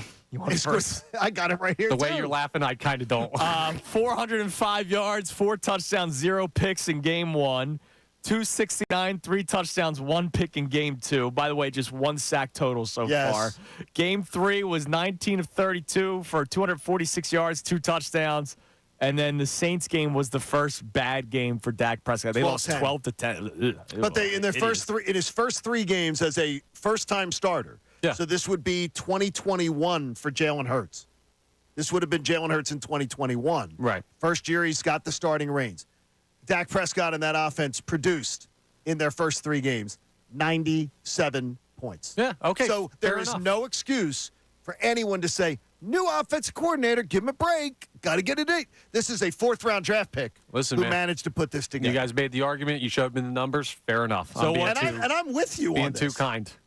Look, so I'm with it. What started this conversation from the beginning was a couple of guests that we've had on this week. We'll play the Nagandi one first this time, Connor. Here was Kevin Nagandi yesterday.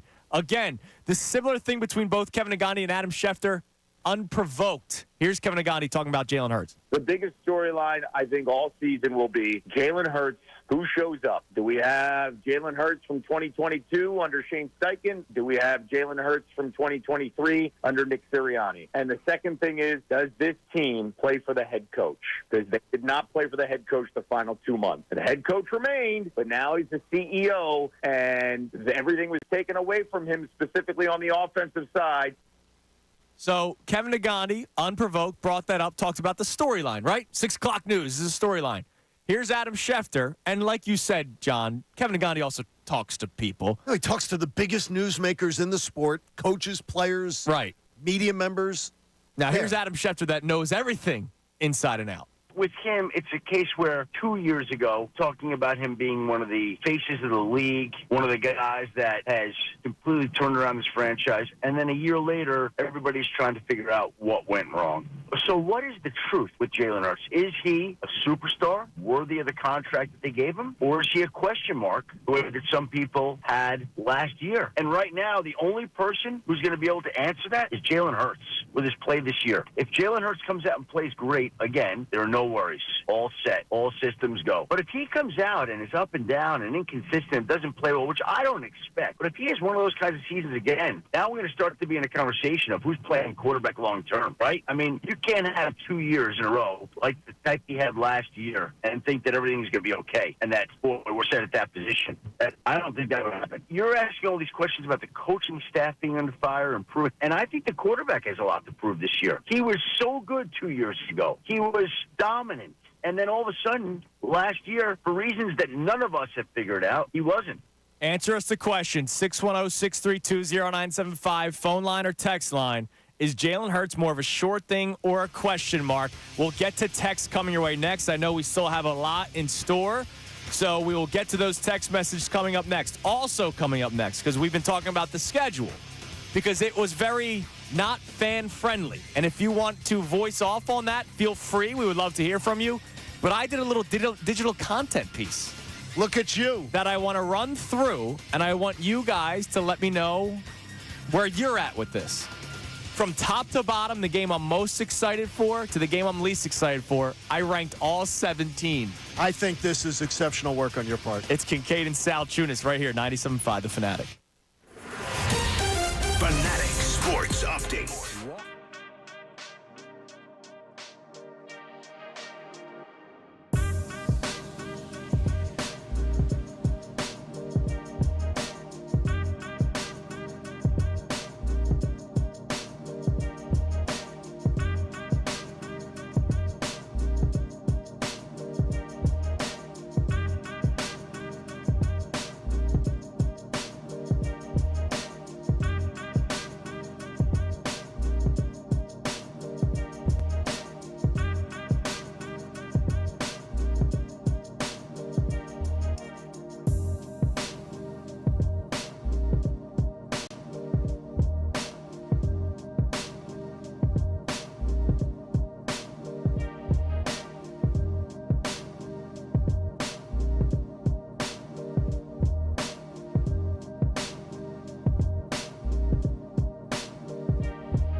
Fanatic. Coming up this segment, I'm going to go through top to bottom the game I'm most excited for the Eagles and least excited for the Eagles. And I would love to see what you guys think about it. But just real quick, an update on the Scottie Scheffler situation. He's booked. He's booked. He's got a mugshot. Mugshot is out and everything. So I know Haley texted us that his tee time's at 10:09.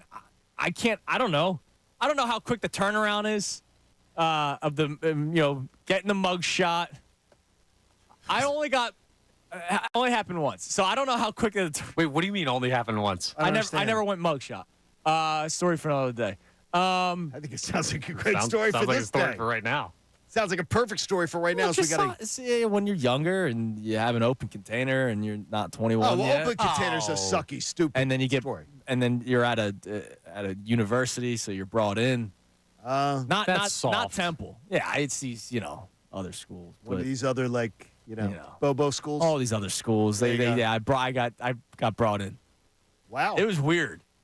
Guy threatened to tase me, the cop. Wow, bad boy. Don't tase me, bro. It was really, really weird. But anyway, Scottie Scheffler, officially, he's in the books. Yeah. Right. There is a police report on Scottie Scheffler, so we'll see if he ends up golfing. This is a wild story right now. By the way, a attorney checks in, Connor, and he says, though he understands completely your point of view, there will be no defense of, well, this was just a big misunderstanding.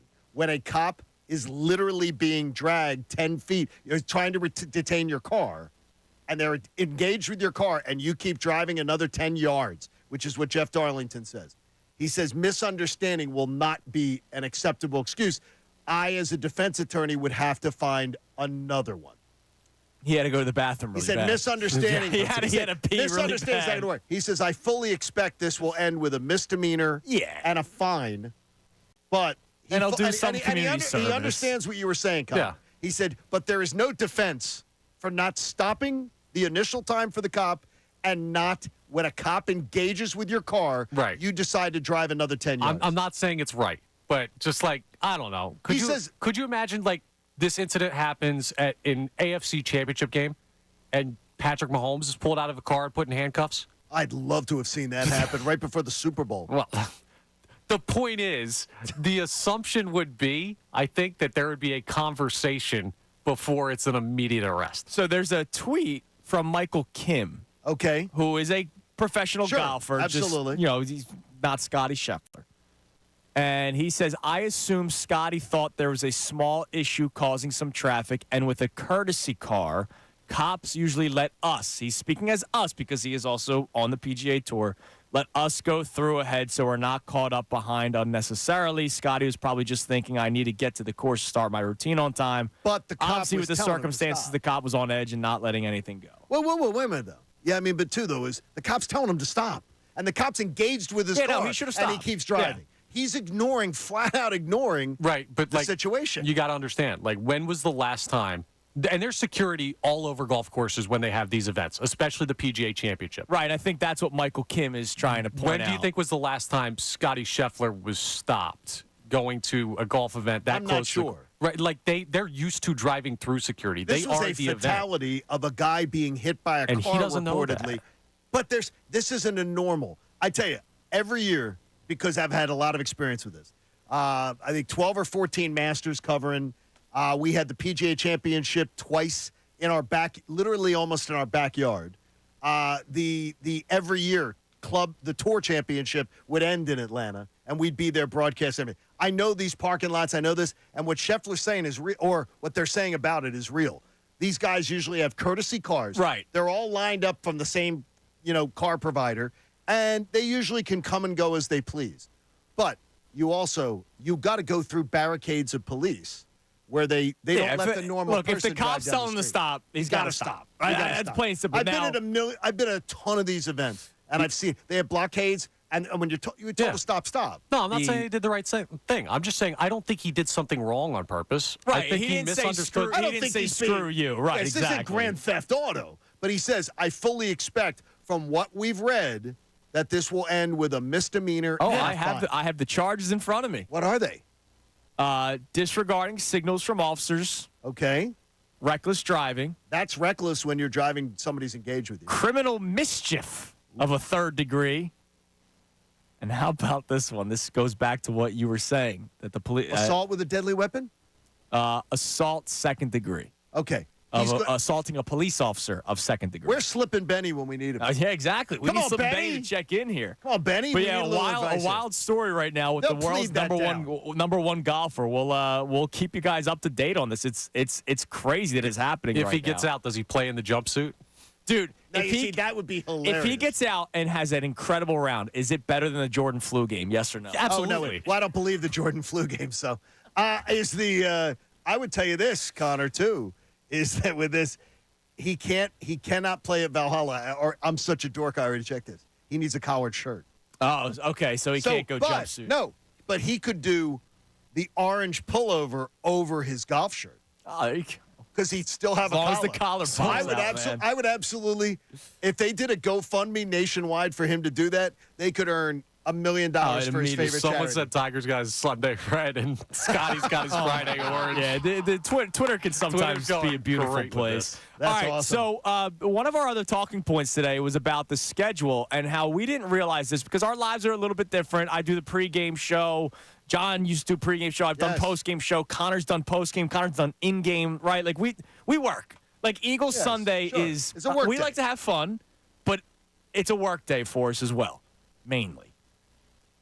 I did not realize how not fan-friendly the schedule is for Eagles fans that like to tailgate. There's a lot of weekday games, Monday night, Thursday night.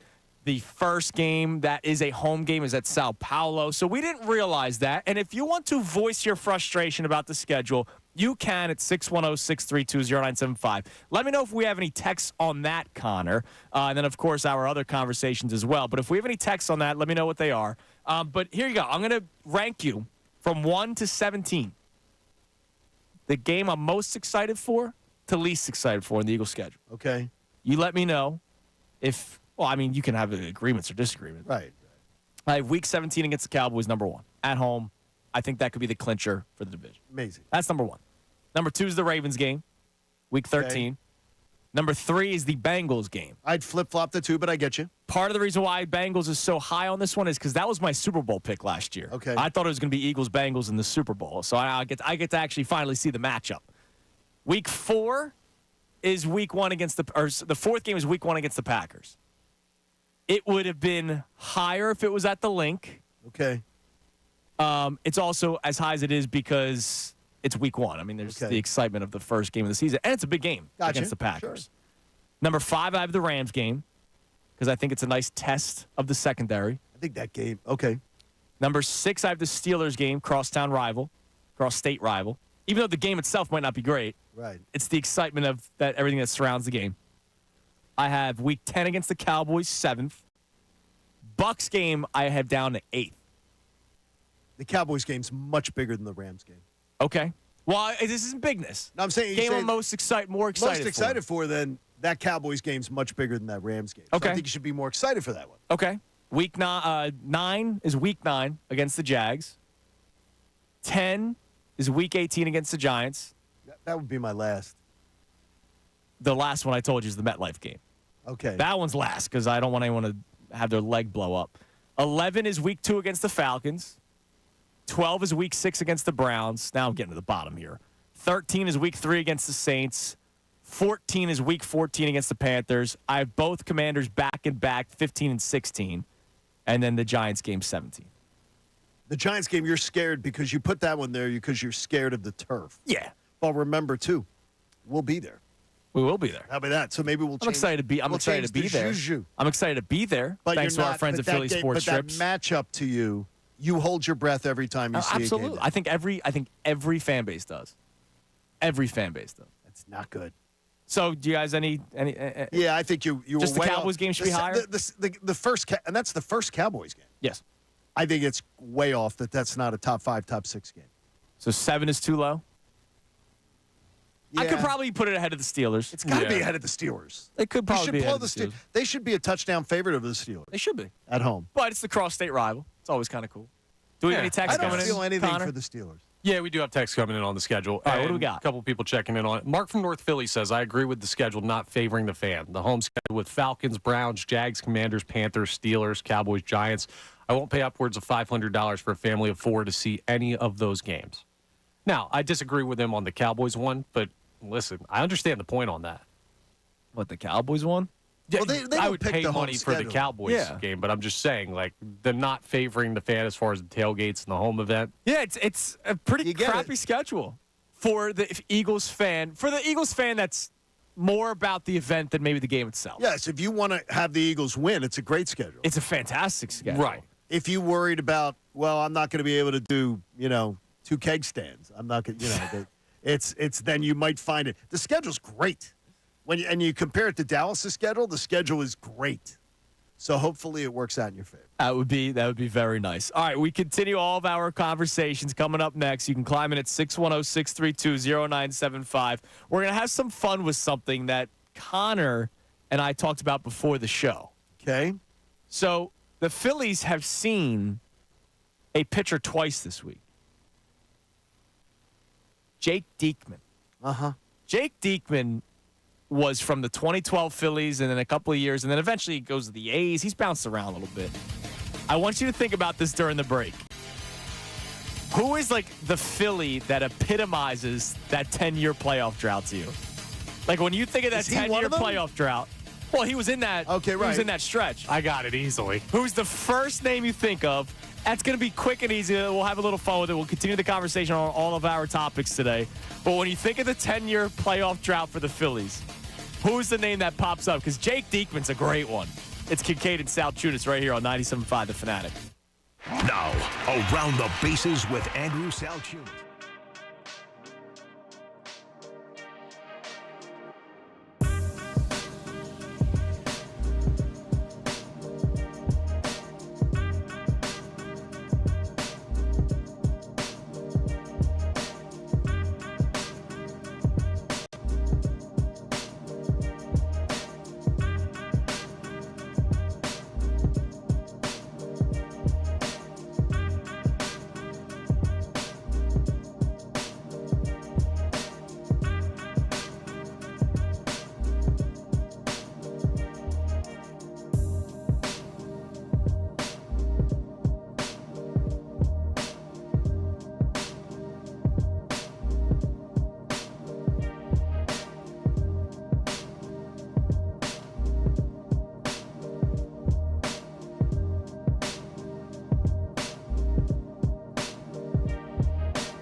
Fanatic. Want to let you know about an incredible deal of the week. Every deal of the week's fantastic on 97.5thefanatic.com. But check out this one.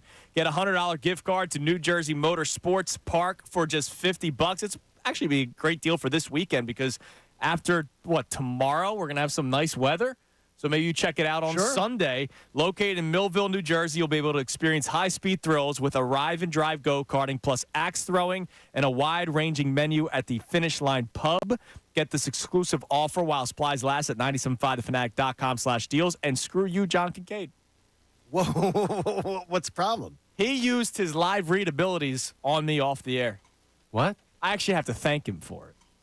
This guy has talked up this patty melt sandwich at PJ's for like a week now. Oh, wait. This patty melt smash burger thing? Yes. That thing's amazing. I had it yesterday. It's so good. And he did text me a sent him a picture photo of the menu. Because he's been talking it up for like a week. And I said it was the best.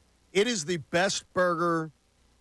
Okay, it's not the like best. it's like a sandwich bread almost. It is Texas toast, bro. Yeah, it is dude, the best. It's amazing. It's the best burger that I've had since I've come north. You influenced me. And you did do it. I got it. It was delicious. It was fantastic. I thought I was going to sit down and get a plate of wings. I was like, you know what? This freaking guy has taught. You used the caramelized words, onions. and I quote, I almost shed tears. I almost wanted to cry. It was so good. It was pretty. No, it was so it was good. very good. It was so very good. good. There's not a very burger good. on the planet I'm crying It was so over. good. It was. I see people put out the horrible In-N-Out burger and be like, In-N-Out, man, I finally arrived. Look, here's my picture of my In-N-Out tray. So freaking overrated compared to eating this. Well, it was delicious at the PJ's in Washington it. Township. So thank you for influencing me, and that's what I got yesterday. All right, so you asked a question. Jake Diekman pitched against the Phillies twice this week. He's with the Mets now. Who is the Philly from that 10-year playoff drought that just epitomizes the Phillies from 2012 to through the 2021 season? Connor or John, I'll start with you. I'm going to give you a clue. Try to guess it because I told you wouldn't guess mine. My clue to you is he had a name change in the middle of his tenure here in town. His name changed? His name changed. That's a little hint. Oh, was it the pitcher? No.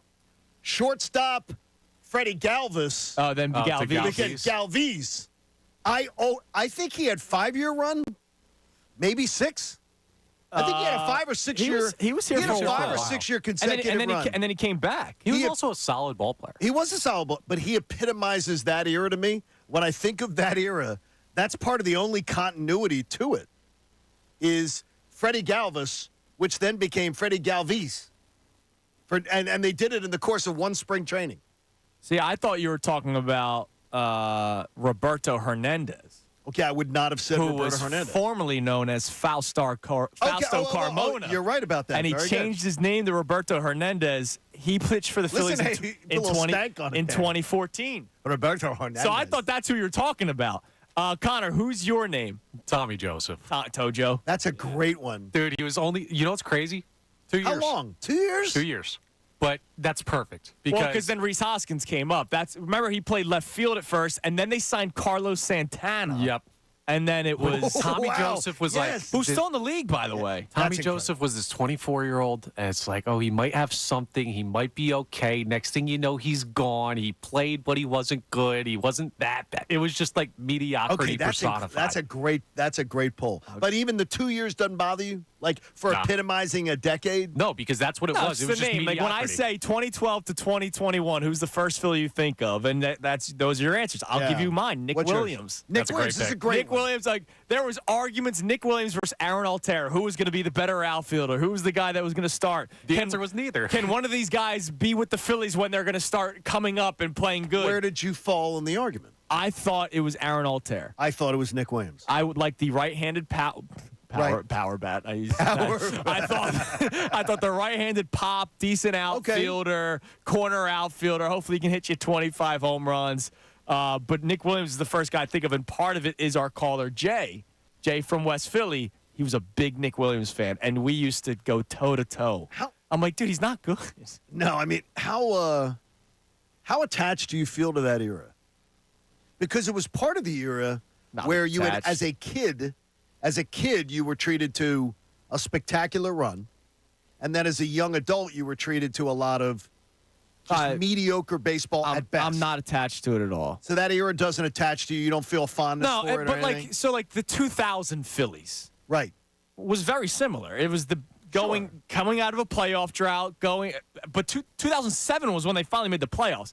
But that was the warm and fuzzies as a kid. Like, I thought Doug Glanville was Willie Mays. Yeah, Marlon Byrd was the best player in the world. Right, exactly. As a kid, that's one thing. Like, Right. I still see a lot of Odubel Herrera jerseys around Citizens Bank Park from younger kids that are probably in their teens now, because they thought he was a good ball player. He was just better than the rest who sucked. Right? Like, that was Yeah. We've all had that team when we were younger. Right. You don't know. No, you have absolutely no idea. Well, no, if you did, you don't know. But Jake Diekman's still hanging around, man. That's an amazing thing, too. And baseball, more than any other sport, probably allows you to have the resurgence. That very mediocre career that just continues to improve. Well, Jake Diekman's not mediocre. Jake Diekman's actually had had windows. He's had a good career. But how long's he been since he wasn't mediocre? It's a good question. 6 years? Because when he was with the A's, he was very good. 5 years? He was pretty good with the Rangers. I mean, he had blips on the radar quite You a few say spots. that, but the NBA has guys that will cling to a career forever. You mean that should not be Udonis in the league. Haslam, who Yes. just didn't play By the way, forever? one of the most, and Bob will tell you this, and I know Shaquille will tell you, one of the most popular, absolutely popular people in Miami. Well, for that's that why, organization. and that's They why love he him. was. That's why they kept him around. He could have love probably him. just got a front office job, but they kept him on the bench. And I'm sure it was good for some of the younger players. And look, you can't deny the success of the Miami Heat, right? Can't. You can't deny that. All right, coming up next, we reset the entire show to start the 9 o'clock hour. 9 o'clock. 9 o'clock hour, man. And I no can't one's been believe it. arrested. Not on this show just yet. Also, I have a question that I want you guys to, again, start thinking about. Players that would be beloved here in Philadelphia, that are active players, that would be beloved here in Philadelphia. I'll tell you exactly why I thought about that coming your way next. It's something that we can have fun with during our final hour of the week. Kincade and Salciunas, 97.5 The Fanatic. Fanatic Sports Update. Bills miss out.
Kincade and Salciunas. Happy Friday. Happy Fanatic Friday.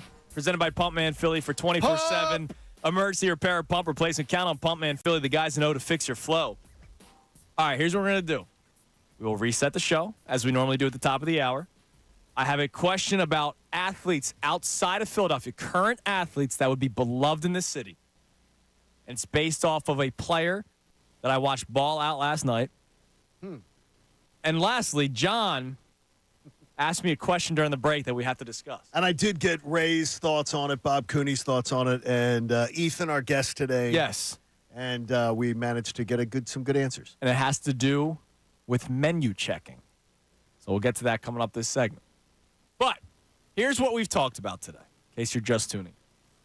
We had a question about Jaylen Hurts, whether or not he's more of a sure thing or a question mark. The reason why we even had these questions is because we've had guests on this week unprovoked bringing up themselves. Adam Schefter brought it up, saying that people are going to be paying close attention to this quarterback who had a great year 2 years ago and not so great last year. If you have not so great years, back-to-back seasons, there's questions there. I'll ask you guys this, because you can't expect every single year to be MVP, right? And I don't No, expect you him. cannot. I've said this a couple times. I don't expect him to be 2022. Maybe not ever again. There's probably going to be another season where he balls out, but there's a lot of good quarterbacks in the NFL. A ton. Patrick Mahomes is by himself, and then there's a lot of people on the same level playing field as Jaylen Hurts. If Jaylen Hurts has a similar season to last year, what are we going to be saying about Jaylen Hurts? I think we're going to have the doubts are going to be the doubts that have snuck into people's heads are going to be amplified. Whatever your opinion is on Jaylen Hurts, I have a feeling even his staunchest defenders would then be in the unsteady range. So that's why this is a very important year for him. And that's why guys like Adam Schefter talked about it. That's why guys like Kevin Nagandi talked about it. It's one thing for us to talk about it at nauseum, week in and week out. But when people who cover the league, that know the league inside and out, that are talking to people within the league inside and out, are saying it unprovoked, that means it's being discussed. So we have a poll up and running, looking forward to the 2024 season. Do you view Jaylen Hurts as more of a sure thing to be one of the top quarterbacks in football, or more of a question mark? 56% say sure thing. So it's still increasing towards sure thing, but 44% is still a big number that has a question mark. Now, I want to ask you guys this. What are you considering a top quarterback? Well, a top quarterback would lead this team minimum to a division title. Okay. They wouldn't turn the ball over. They wouldn't throw 15 interceptions. So I'm talking about the interception range should be around 9, 10. Okay. And the passing yardage should be around 3,500. But more importantly, points per game. You're leading me to you're not turning the ball over, and the offense is creating 27 points a game or above. Fair? Connor? Mine could not be more different. Really? Yeah, dude. Okay. Numbers could be majorly misleading. Jameis Winston could put up those stats. Okay. I don't believe he can. He's not a top quarterback. And he can't not turn the ball over more than 10 times. I got you, but so he can't put that up. For me, I just want there to be a reasonable argument that Jaylen Hurts is a top 5 quarterback in the NFL. Like, whether you want to use stats, whether you want to use eye test, logic, or whatever, there should not.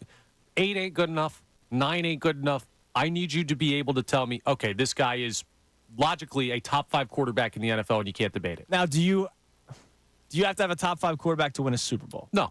I don't think so either. Ooh. No. Top 10, yes. I don't think you can win a Super Bowl with a 30th ranked quarterback. Okay, I think you sort of need a top 5 quarterback. I think it would be an absolute anomaly that we're seeing non-top 5 quarterbacks win a Super Bowl. Rare, but not an anomaly. And I don't want to ever hear the Nick Foles. I know. And the that's absolute shelf. Total outlier. Right. Yeah, total outlier. It's like, you can get a guy in the 6th round. Look at Tom Brady. No, total outlier. Yeah, but what about Flacco? What about Eli Manning? Were those guys top 5 quarterbacks at the time? Like, it happens once every 6 years. Yeah, but no, the thing is, though, you're right about Flacco, and I would always consider him a top 10-ish. Exactly. But he was a guy who literally put together, arguably, him and Joe Montana, the greatest postseasons ever by a quarterback. Okay. And by the way, Joe Flacco had multiple years in the playoffs where he put up spectacular numbers by quarterback standards. Right. Yeah, my point is, does it help to have a top 5 quarterback? Do they more often than not Absolutely win? it helps, yeah. But you can do it without. Do you think Jalen Hurts can be Joe Flacco? I think he could be better than Joe So Flacco. do I. Significantly. Yeah, So I think do he could be better than Joe So do I. Flacco. So, I mean, that's where I would put that, too. So, and when I ask the question, what is a top quarterback? Let's give the number. Is top quarterback like number 1? Or is it top 5? Is it top 7? Is it top 5? Top 5. So then who's in that mix? Mahomes number 1. Burrow, Mahomes, Lamar. Okay, put those 3. Let's go those 3. They're in it right away. Burrow, Mahomes. But I'll tell you right now, there is probably somebody listening going, what has Joe Burrow done? Exactly. There are people that are saying that. I think it's a carousel. I think Mahomes, 1, cemented, right? No question. So 2 through 5 is a constant carousel. If you go on ESPN.com and search like top 10 quarterbacks going into X year, it'll always be different. It's never the same. So it's a constant carousel. So the conversation is how many guys are in that conversation to get 2 through 5. Then you can say Burrow. You could say Hurts. Yeah. You could say Herbert, even though he hasn't backed it up. There are probably 10 guys in that carousel for 5 spots. Right. Okay, that's cool. That's cool. Like 10 for 5, but a couple of them. Is Lamar at the point where he constantly is in there? Because I don't think so. In my mind. He's not a high ceiling, but a low floor. I do not. Yeah. That's what I don't consider him a top 5. It's just the playoffs is the biggest issue. Right. I mean, the guy, he's a 2-time MVP, right? Like he is a 2-time MVP. You can't take that away from him. But the playoff situation has been a problem for him in the past. But I would rather have Lamar Jackson than Ryan Tannehill. No, you'd like Lamar Jackson more than 20 other quarterbacks. Right, and there's probably some quarterbacks with better playoff records. But I would still rather have Lamar Jackson. It is the one thing is that everyone's got to get out of their feelings by the time the season starts with Jalen Hurts, and be able to no matter where you are in this. And I consider myself a huge Hurts supporter. But even I have to be. You have to be very objective. Is that last year was not good enough? It was not, and that's why our second question was whether or not you're comfortable questioning Jalen Hurts. And if you don't like hearing people question Jalen Hurts, which is something that I do, why are you so bothered by it? Like, why is Jalen Hurts in a different stratosphere than other quarterbacks of Eagles franchise history or different stars? And look, I do it with Embiid. You call me out on all the time. Like, I'll give this guy the longest leash. Right. You have a long leash for Joel Embiid that you do not have for other stars. So we do that. Everybody does that with players. Yeah, everybody does it. But why is it different with Jalen Hurts than other quarterbacks, specifically the quarterbacks? Quarterback is usually the position that we attack the most out of all sports, but definitely football. It's head coach and quarterback, and for some reason it's different with Jalen Hurts. I think that people look at Jalen Hurts and the people who are the questioners look and say, what if Donovan McNabb, I know I do this, what if Donovan McNabb had half of his weapons? Yeah, look at one year of TO. Donovan McNabb did not have his offensive line. His offensive line was very, very good, Donovan's. Excellent. But overall, the consistency of this Eagles offensive line has been amazing. Then you talk about one of those dynamic wide receivers. He had T.O. for 1 year. Part of the reason you didn't have T.O. for multiple years is because of Donovan. Yes, because that's also true, right? If Donovan had one of those guys, Donovan always had a great tight end, but it's two simple ingredients why Jalen Hurts doesn't get questioned like other quarterbacks. One, he was not expected to be the guy when he got here. Okay. And two, the guy that was the guy went out in such a bad way. I think that's a big part of it. Yeah, it's those two things. So not only do you have a guy that never had, you didn't draft Jalen Hurts and say, well, he's got to win. Right. You drafted Jalen Hurts and said, oh, my God, look, he turned into something. Right. And then the other guy turned into something as well, and Carson Wentz turned into a guy we hate here at points. Now, when does that wear off? Ooh, pretty soon. Because it'll wear off by October. Last year I heard, well, he's still young. I heard that last year. And look, it was his third year as a starter. And his second year, he was elite. Young is gone. But this is year 4 of a starter. Dak Prescott, again, 4th-round draft pick. First full year as a starter. Threw for 4,900 yards, 30 touchdowns, 11 interceptions under this offensive coordinator. There should be no discussion. The word young shouldn't come up with Jalen Hurts. the word new coordinator shouldn't come up with Jalen Hurts because we have seen a fourth-round draft pick out of Ole Miss be able to do it. I don't know why you're comparing that, John. He's 25 years old. Because I know people are going to say new offensive coordinator. What happened? No. We're talking about the young thing. But people are going to say it. He's 25. People still said it last year. Dude, we hold court, but the quarterback thing is held to a different standard. I got you. Justin, look, what are we saying about Justin Herbert? We say that Justin Herbert, he hasn't lived up to what he's all the expectations, blah, blah. Trevor Lawrence, who was there you say that about. You're tougher on Trevor Lawrence and Justin Herbert than you are Jalen. And Justin Herbert is 26, Trevor Lawrence is 24. Are you going to give them they're too young? I'm not saying I'm using it as an excuse or anyone should, but if someone tells you Jalen Hurts is still young at 25 years old, I can't say, oh, you're wrong. I can. But you're not young in the NFL. You can choose that. As a fourth-year starter in the NFL, you're not young. As a quarterback who could play to 35, that's young. Yeah, but wait a minute. You play till 35 if you're very, very good. Okay. I'm not saying he has a lot of time. I'm saying he is still young. Like, he can still develop. Yes, he can. He can get better at certain aspects of the game, and we'll see if he does that this year.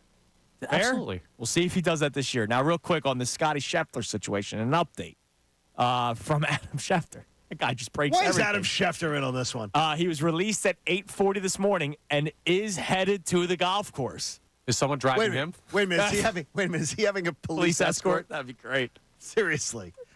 I did see where Rich Lerner, good Temple Al, proud Al from the Golf Network, Golf Channel, says that he spoke to the tournament organizer and the Louisville head of the whole thing, and he says that Scottie Scheffler has handled everything first class. Okay. He's been the perfect citizen, handling it.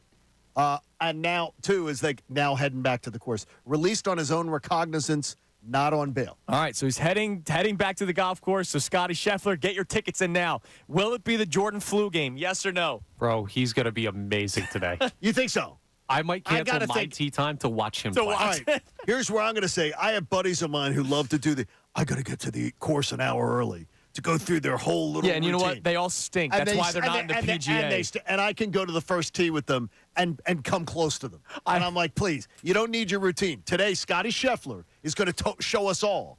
You could have the ultimate distraction.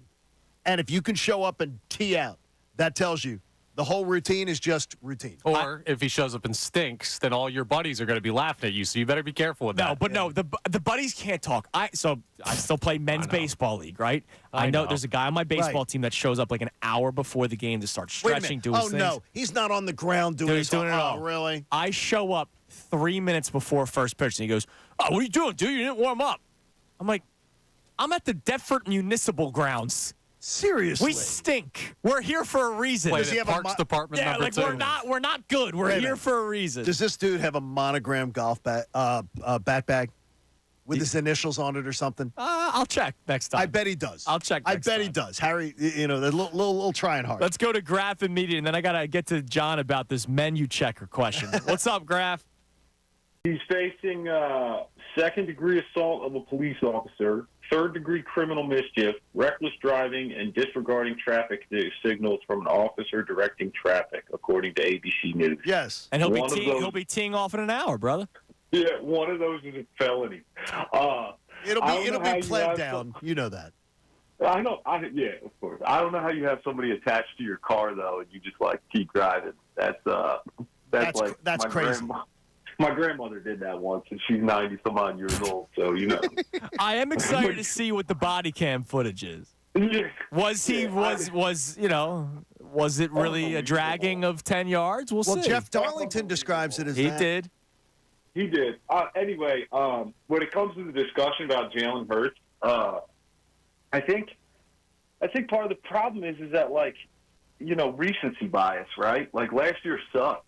For all intents and purposes, it sucked. But it also was pretty clear that, I think the entire team was uninterested in whatever scheme was being thrown out there by the coaches that we had. So I'm really confident, actually, this year that Kellen Moore is going to get it together because we've seen what happens when Jalen Hurts plays with an offensive coordinator that knows what they're doing. Absolutely, and that's why I think he bounces back this year. I really do. Yeah, and I think it's going to be a lot of fun. And for you guys saying, the home games aren't going to be that interesting, I don't know what you're talking about. If I'm playing some garbage team, I'm going to that game. I'm doing keg stand because all you need to do is drink because you know they're going to win.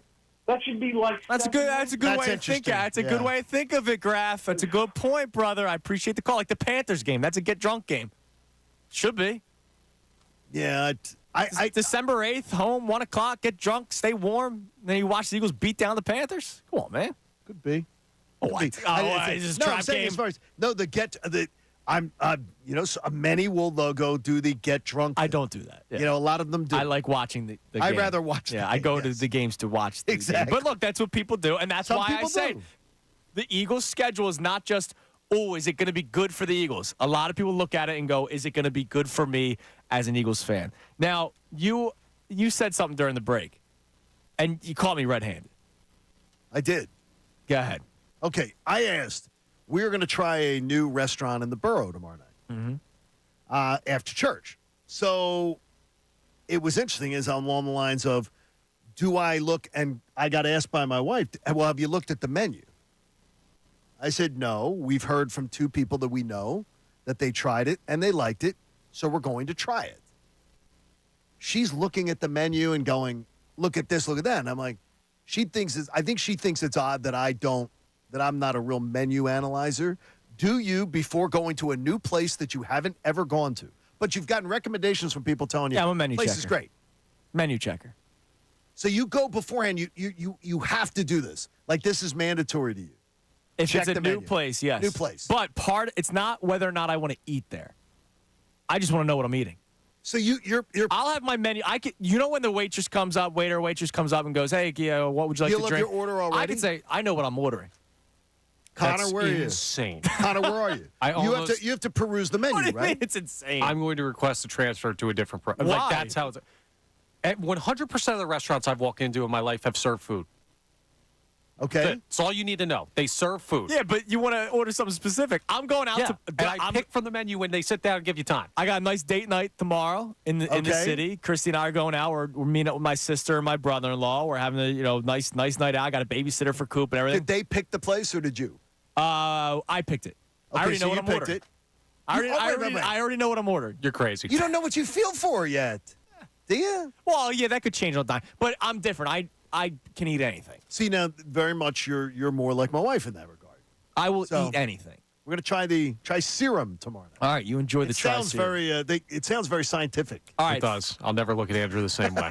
All right, think about this during the commercial break. All right, I want your answer on this coming up next. And I also want answers on the text line, 610-632-0975. This is the old call to action, as Scott Masteller, our boss, likes. The call to action. Why'd you call it old? Call to action. Come on, man. Now I'm going to get a phone call. Be careful. So last night, I watched the Timberwolves just destroy the Nuggets. Like, what, by 50, 40?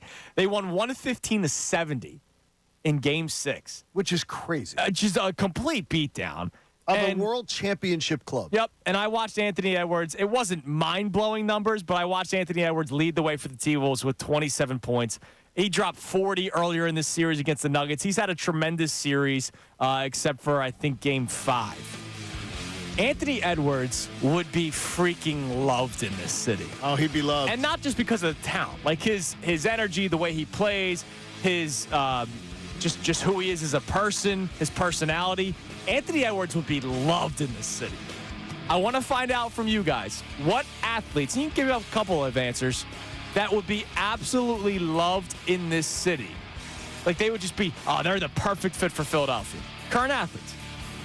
Perfect fit for this city. I think you guys can think about some answers, and I would love to get some from you on the phone line, text line, 610-632-0975. It is Kincade and Salciunas right here on 97.5 The Fanatic.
Salciunas, 97.5 The Fanatic. Coming up at 10 o'clock, the midday show with Bob Cooney.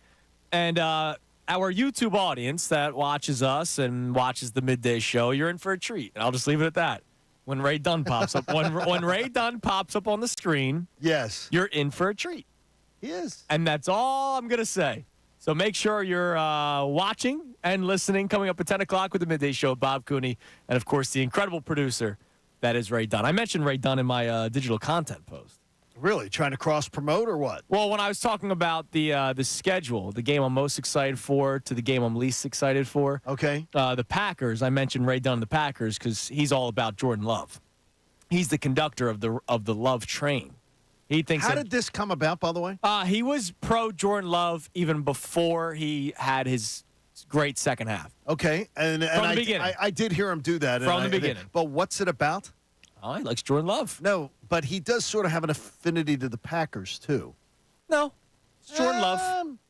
It's just I Jordan heard him Love. rooting for the Packers last year. He was rooting for Jordan Love. And I think we all were once they got to the NFC divisional game with the 49ers. And they beat Dallas. I don't think anybody wanted the 49ers to win that game. No. And they beat Dallas, to your point. Right. So, like, the Packers were actually the darling to root for. Beat the Cowboys, beat the 49ers. That would have been, I mean, that's what we kind of all wanted. Pretty nice, yeah, sure. So Ray was just ahead of the game. All right, so do you guys have your answer for a player or players, depending on how many you thought of, that are currently in professional sports that would be great on a Philadelphia team, not just because of their talent. Obviously, talent's number one. Like Anthony Edwards, would be great here in Philadelphia. He'd be great with this team. But also personality, like the fit in the city, because we have heard that a million times, whether it's overrated or not. Jason Kelce has talked about it a lot, how playing in Philadelphia, it's a different beast, but if you just try hard, you'll be loved. Some guys can handle it, some guys can't. Steven Nelson, former cornerback of the Eagles, straight up said, I can't play in Philadelphia. He did 1 year, and he didn't like it. And he couldn't, by the way. Right. Well, he was actually okay that year. Look it up. He was actually okay that year. He was not a problem that season. Anyways. Wow. Anthony Edwards, I saw that last night. I go, Dan, he would just be freaking perfect here. I have a couple other answers, but I want you guys to give some. Connor and John and Connor, whoever wants to go first. I go back and forth on this one, right? So I have one that I'm sure of, and it's weird. My first thought was hockey. Okay. Brad Marchand is such a little rat, and we would love him here. Yes. Oh, we'd love him. That guy is like You're probably right. When I think about the most annoying person that plays sports right now, it's probably Brad Marchand. And he would be, like, if he was on the Flyers, there'd be a billion of his jerseys. Now, I will say this, not as good, but you can make the case, at least. I'm sure there's fan bases that feel that way about Travis Konechny. Oh, he's TK, but he's better. Right, he's better. Right, exactly. He's not as good. Like, Travis Konechny's not as good, but we kind of have that. TK. Like, No, I you're love not. Travis Exactly, Konechny, you're not. No, but he's a pain in the ass for probably opposing teams and opposing fan bases. Yes. That like, we see the clips of him talking to other players. We go, yeah, we love that. When it's against us, we hate it. So I think that's a good answer. I think you're right about that. I have another one that's iffy. Okay. Would we love Draymond here? No. I think so. I think it would be a split on Draymond. I think it'd be a split. How about this? Earlier Draymond, yes. I think people in California are getting tired of Draymond Green. Yeah. Like this year was a bit much. Right. I mean, like, suspended, and he comes back, he's a new man. He had anger management, and then he punched somebody like 2 days later. Like he's a nutcase. I think he is a nutcase. I think it may have ran its course in San Francisco, in the Bay Area. But I do think primetime Draymond Green, he was probably loved out there, and yes, he would have been loved here. And I would have had him on this team as a facilitator and all that kind of stuff. Yes. Gotcha. All right, John? I think that is I love your parameters as far as what you think makes it, what you think makes the guy. I personally feel that one person that would just be loved in this town, and we've talked about him, I think Joe Burrow would own this town. Own this town? I think he would own this town. He's not the first quarterback to think of. Who is? Guess. If we had the exact same story. I mean, and you're not using Mahomes. Nope. And somebody wrote an article about it and got ripped for it. Brock Purdy would actually be I disagree. Rocky Balboa in this city. Yeah, no, you're right. How many Brocky T-shirts would you see? Oh my! It would be. I might make one myself. I would get tired of it. I would get tired of it. Yeah, I don't believe. I think Joe Burrow would be somebody that people actually. There'd be debate about whether Purdy was legit or not. Here's the thing with Big Joe time. Burrow. Well, there's debate now with Jalen Hurts, but Burrow. I'm saying in terms of This city would love Joe Burrow. Mr. Dude, this city loves the lunch pail guy. Yeah, Joe Come Burrow's on, man. Joe Burrow's a little too pretty. Too cool? Joe Burrow's too good. Like people Really? don't like He's a little people, too pretty. Dude, the way people handle stars in this city sometimes is a little like it's a little too much. It's a little over the top. The Brock Purdy, Mr. Irrelevant, and he's here. That story would be talked about at nauseum. If Ronald Acuna was a Brave, this city would love him, and this Philly. city hates him. Yes, if he was here. If he wasn't, if he was a Philly, I got you. Yeah. This city would love I'll him. give you another. And if he was, no. Oh my gosh, The lack of hustle is a major sticking point. Bryce Harper doesn't always Bryce bust Harper it. doesn't always bust and doesn't run out balls sometimes and things like that. Bryce Harper's got to pander his ass off, too. Like, I mean, Ronald Acuna doesn't strike me as a care what the city thinks about him guy. No, he isn't. This city, I still think, would go nuts. Would love him. But only for the talent. I don't think Okay. for the personality. Let me know if we have any texts on this. I'll give you one more. You can call in or text in your answer, 610-632-0975. I will give you another outfielder inside this division. Okay. Another outfielder inside the division. And he's been talked about as a potential trade piece. What do you not Brandon Nimmo? Yeah, that's where don't worry. No. dare. I think we would make fun of Brandon Nimmo if he played for the Phillies. I don't think Brandon I don't Nimmo would know, ever dude. be. No, I loved think he here. would be made fun of. Jazz Chisholm. Oh, dude. I think his personality, his energy, his talent, Okay. I think he would be a freaking fan favorite in this city. You know who man. else in division? We'd love Pete Alonso. I disagree with that. I think we'd love the fat He's so first weird. baseman that Dude, just he's- hits 50 home runs. Yeah, but he's so weird. He's Yeah, so I know, weird. I but don't like- think that he would. Like, I mean, I remember Bob coming in and going, the whole weightlifting between. Yeah, dude, it's so at weird. the home run derby. And honestly, Connor, he's got a little common DNA with you. You and Pete Alonso. Listen, you got man, a little common this DNA. city loves me. I'm just Yeah, going they off do that. love you. They do love you. But we do have text on All this, right, what by do the we way. have? So someone checks in. Troy from Frankfurt says Quinnen Williams would be perfect for the Okay, city with the way he gets after quarterbers. Someone else says Ellie De La Cruz. Oh, dude, yeah, dude. There'd be De La Cruz jerseys everywhere. he's another one, though, that you get the flamboyant sort of sloppiness and mistakes. He fell off the map for a last while year he last year, did, too. and now he's Right. having a great Now start he's to the coming back, season. too. But Exactly. again, that's a guy that was young. He's so like- flashy and fun. Right. And another person checks in, take away the current Saquon Barkley bias. Isaiah Pacheco would be adored in Philly. Oh, because he literally Because busts he's the it. seventh rounder. Well, and he Also busts it, local dude. guy, Every right? time, Rutgers, right? local guy, yep. And every time he takes a handoff, he looks like He a has to freaking pit bull, man. How about Like, every time he gets up, he has to do the little signal? Good for him, man. He gets first downs. That guy is tough. He's tough as He nails. runs harder than you would think he would. That guy, who said that one in? Did we get the name? We didn't have a name All on right, that one. that's a great answer. Is there a coach that we would on this love? same discussion? Same discussion. Is there a coach or a manager? Like I don't think we would love Shanahan, McVay, I'm drawing a blank. LaFleur. I'll give you a baseball LaFleur, guy. LaFleur. I don't think this city would embrace the pretty boy head coach. I bet you we would love Ron Washington. Yes, we Oh, would. gosh, But they would. everybody No, loves Ron Everybody Washington. would love Ron Washington. Right. We would love Ron Washington because he tells you like it is. I got a Tells like it basketball is. coach for you. Who? If you're 40 and up, and Tom Thibodeau is coaching this team the way he coaches the He Knicks. makes them play hard. Oh, yeah. The old heads would love Well, Tom they'll Thibodeau. ignore that he's Buddy Ryan. No, that's why Exactly. they like him. Right. They'll ignore. Oh, yes. They like him because he's got the personality of the Buddy Ryan and he makes his guys play hard, but they'll ignore the fact that he's never won anything. I wonder, would an Eric Spoelstra be popular here? I think so. If you're success Because of the winning? Look, success Would is number he, one. though? Would he? Yeah. I think so. I think the success would be celebrated. I really don't know crap about him personality-wise, though. No, because he's he gets passionate during his press Yes. conferences. I think Yeah. he would be freaking loved here in this Okay. city, man. I know his results would be loved. Yeah, but Isaiah Pacheco, that's a great answer. So, yeah, it's been – look, if you have any other answers, you let me know. Bobby Hill checks in. How about Dawn Staley as the head coach of the Sixers? Of course. That'd be awesome. And Dylan McKinnon, one more thing, by the way. He is a menu checker. Yeah, dude, he's crazy, too. Is two? Look, Me and Dylan are the most sane people here at the station. Now, by the way, I did go look at the menu. How about a flash-fried deviled egg? I'm in. A what?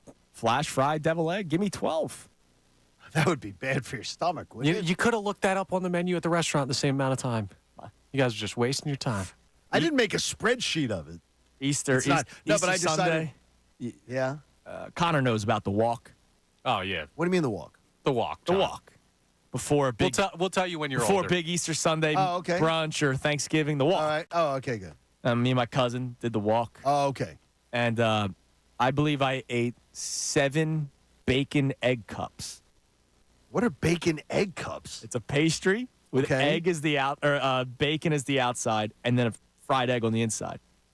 Wow. How big are they? Egg size, like an egg size? Cup. You ate 7 of them? Yeah. Oh my gosh. So I could eat 12 deviled eggs fried. I'm telling easily. You the metabolism is awesome. God bless you. That's awesome.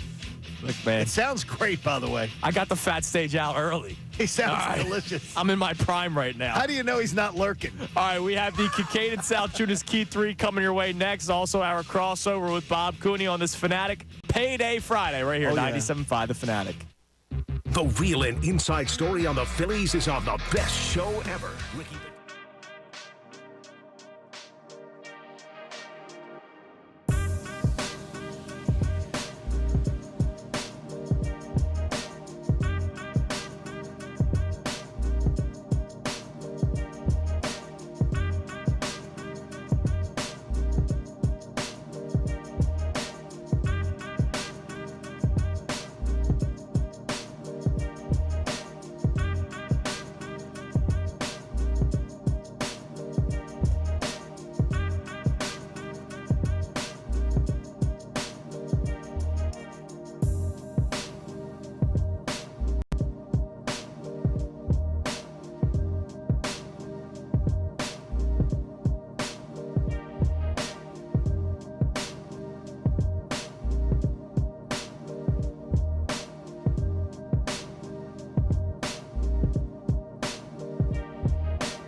Salciunas. I just blew John's mind during the commercial break, Connor. Yeah? No. Talking about menu checking. That's great. So I was in Jamaica earlier this year, right? Yeah, February. Yes. I knew a year in advance what I was going to order from each restaurant that I went to. Bro, you're a serial killer. That's serious. That's you guys think I'm like, Whoever got Scheffler, come here and get Salciunas. Stop, dude. My wife and normal. daughter call me Sheldon. It's And normal. that is absurd. That's not normal. That's not normal. It adds to a year the out? getting excited for a restaurant that you're going to. But a year out? Oh, I knew where I was going to be. It was a resort. All the restaurants. It's not like I was wandering Jamaica. I was wandering the resort. Don't do that, by the way. Married to a Jamaican, I will tell you, do not do that. You said it. I did it. Please do not do that. All right, it's time now for the Or Sao Kincade Paulo. Salciunas Key 3.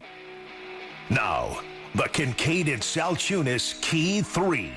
Today's best. Is he more of that superstar that we thought he was going to be after the 2022 season, where he was face of the league, right? Runner-up for MVP, outplayed Patrick Mahomes in the Super Bowl. This could be the beginning of a dynasty for Philadelphia. Once they win one Super Bowl, can they win another Super Bowl? This is going to be the Eagles-Chiefs every single year, the conversation. Or is he more like last year, where he's a question mark? And guys, let's face it. Last year, he was a question mark. I saw the quote that was posted. So Brendan Gunn, who does a tremendous job behind the scenes, he tweeted out the quote from Adam Schefter. And I wanted to see what the replies were. And a lot of people were like, well, he was an MVP front runner through 12 weeks. Forget Vegas for a second. Did you watch Jaylen Hurts and say, that guy looks like an MVP? No. I didn't. And so Jaylen Hurts was the front runner at the time, probably because of statistics and the fact that the Eagles were 10-1. But I test people. Were you watching Jaylen Hurts last season and going, yeah, look at this. He's going to win the MVP this year, even though he was screwed the year before finishing as the runner-up? I didn't see that.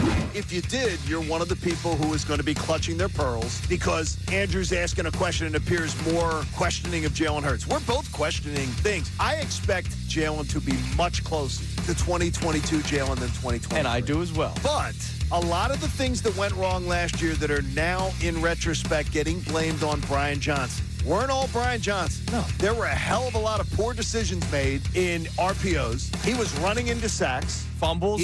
Brian Johnson didn't make him fumble. He had unforced errors and unforced turnovers throwing the football that honestly was uncharacteristic of what we saw the year before. And to me, that's between the ears. The Phillies have reached a status, and I kind of touched on this yesterday, that only the 2011 Phillies had for them. Status. A status. Explain. If they lose a game, I go, all right, they'll win tomorrow. That's how I feel. Like, that's how good they have been this year. I didn't feel that way the last 2 years.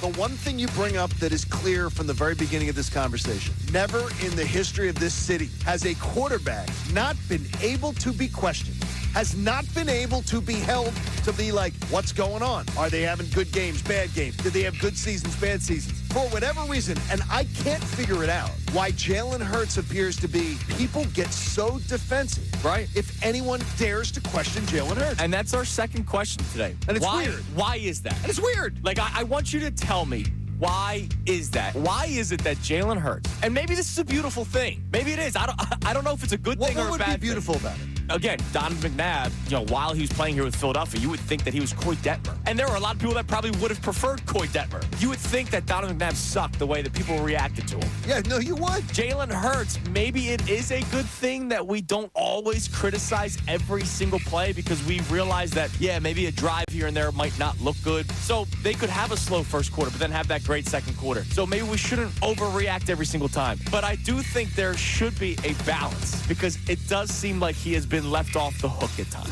What happened at Valhalla this morning with Scottie Scheffler ending up in handcuffs? But here's the deal. If a cop is literally putting his hand on your vehicle trying to slow you down, and you keep going, yes, you're going to get swarmed. Yes, you are going to get swarmed and you're going to get taken out of the car. And to Connor, whether he noticed it or not, it's going to happen. Here's the thing.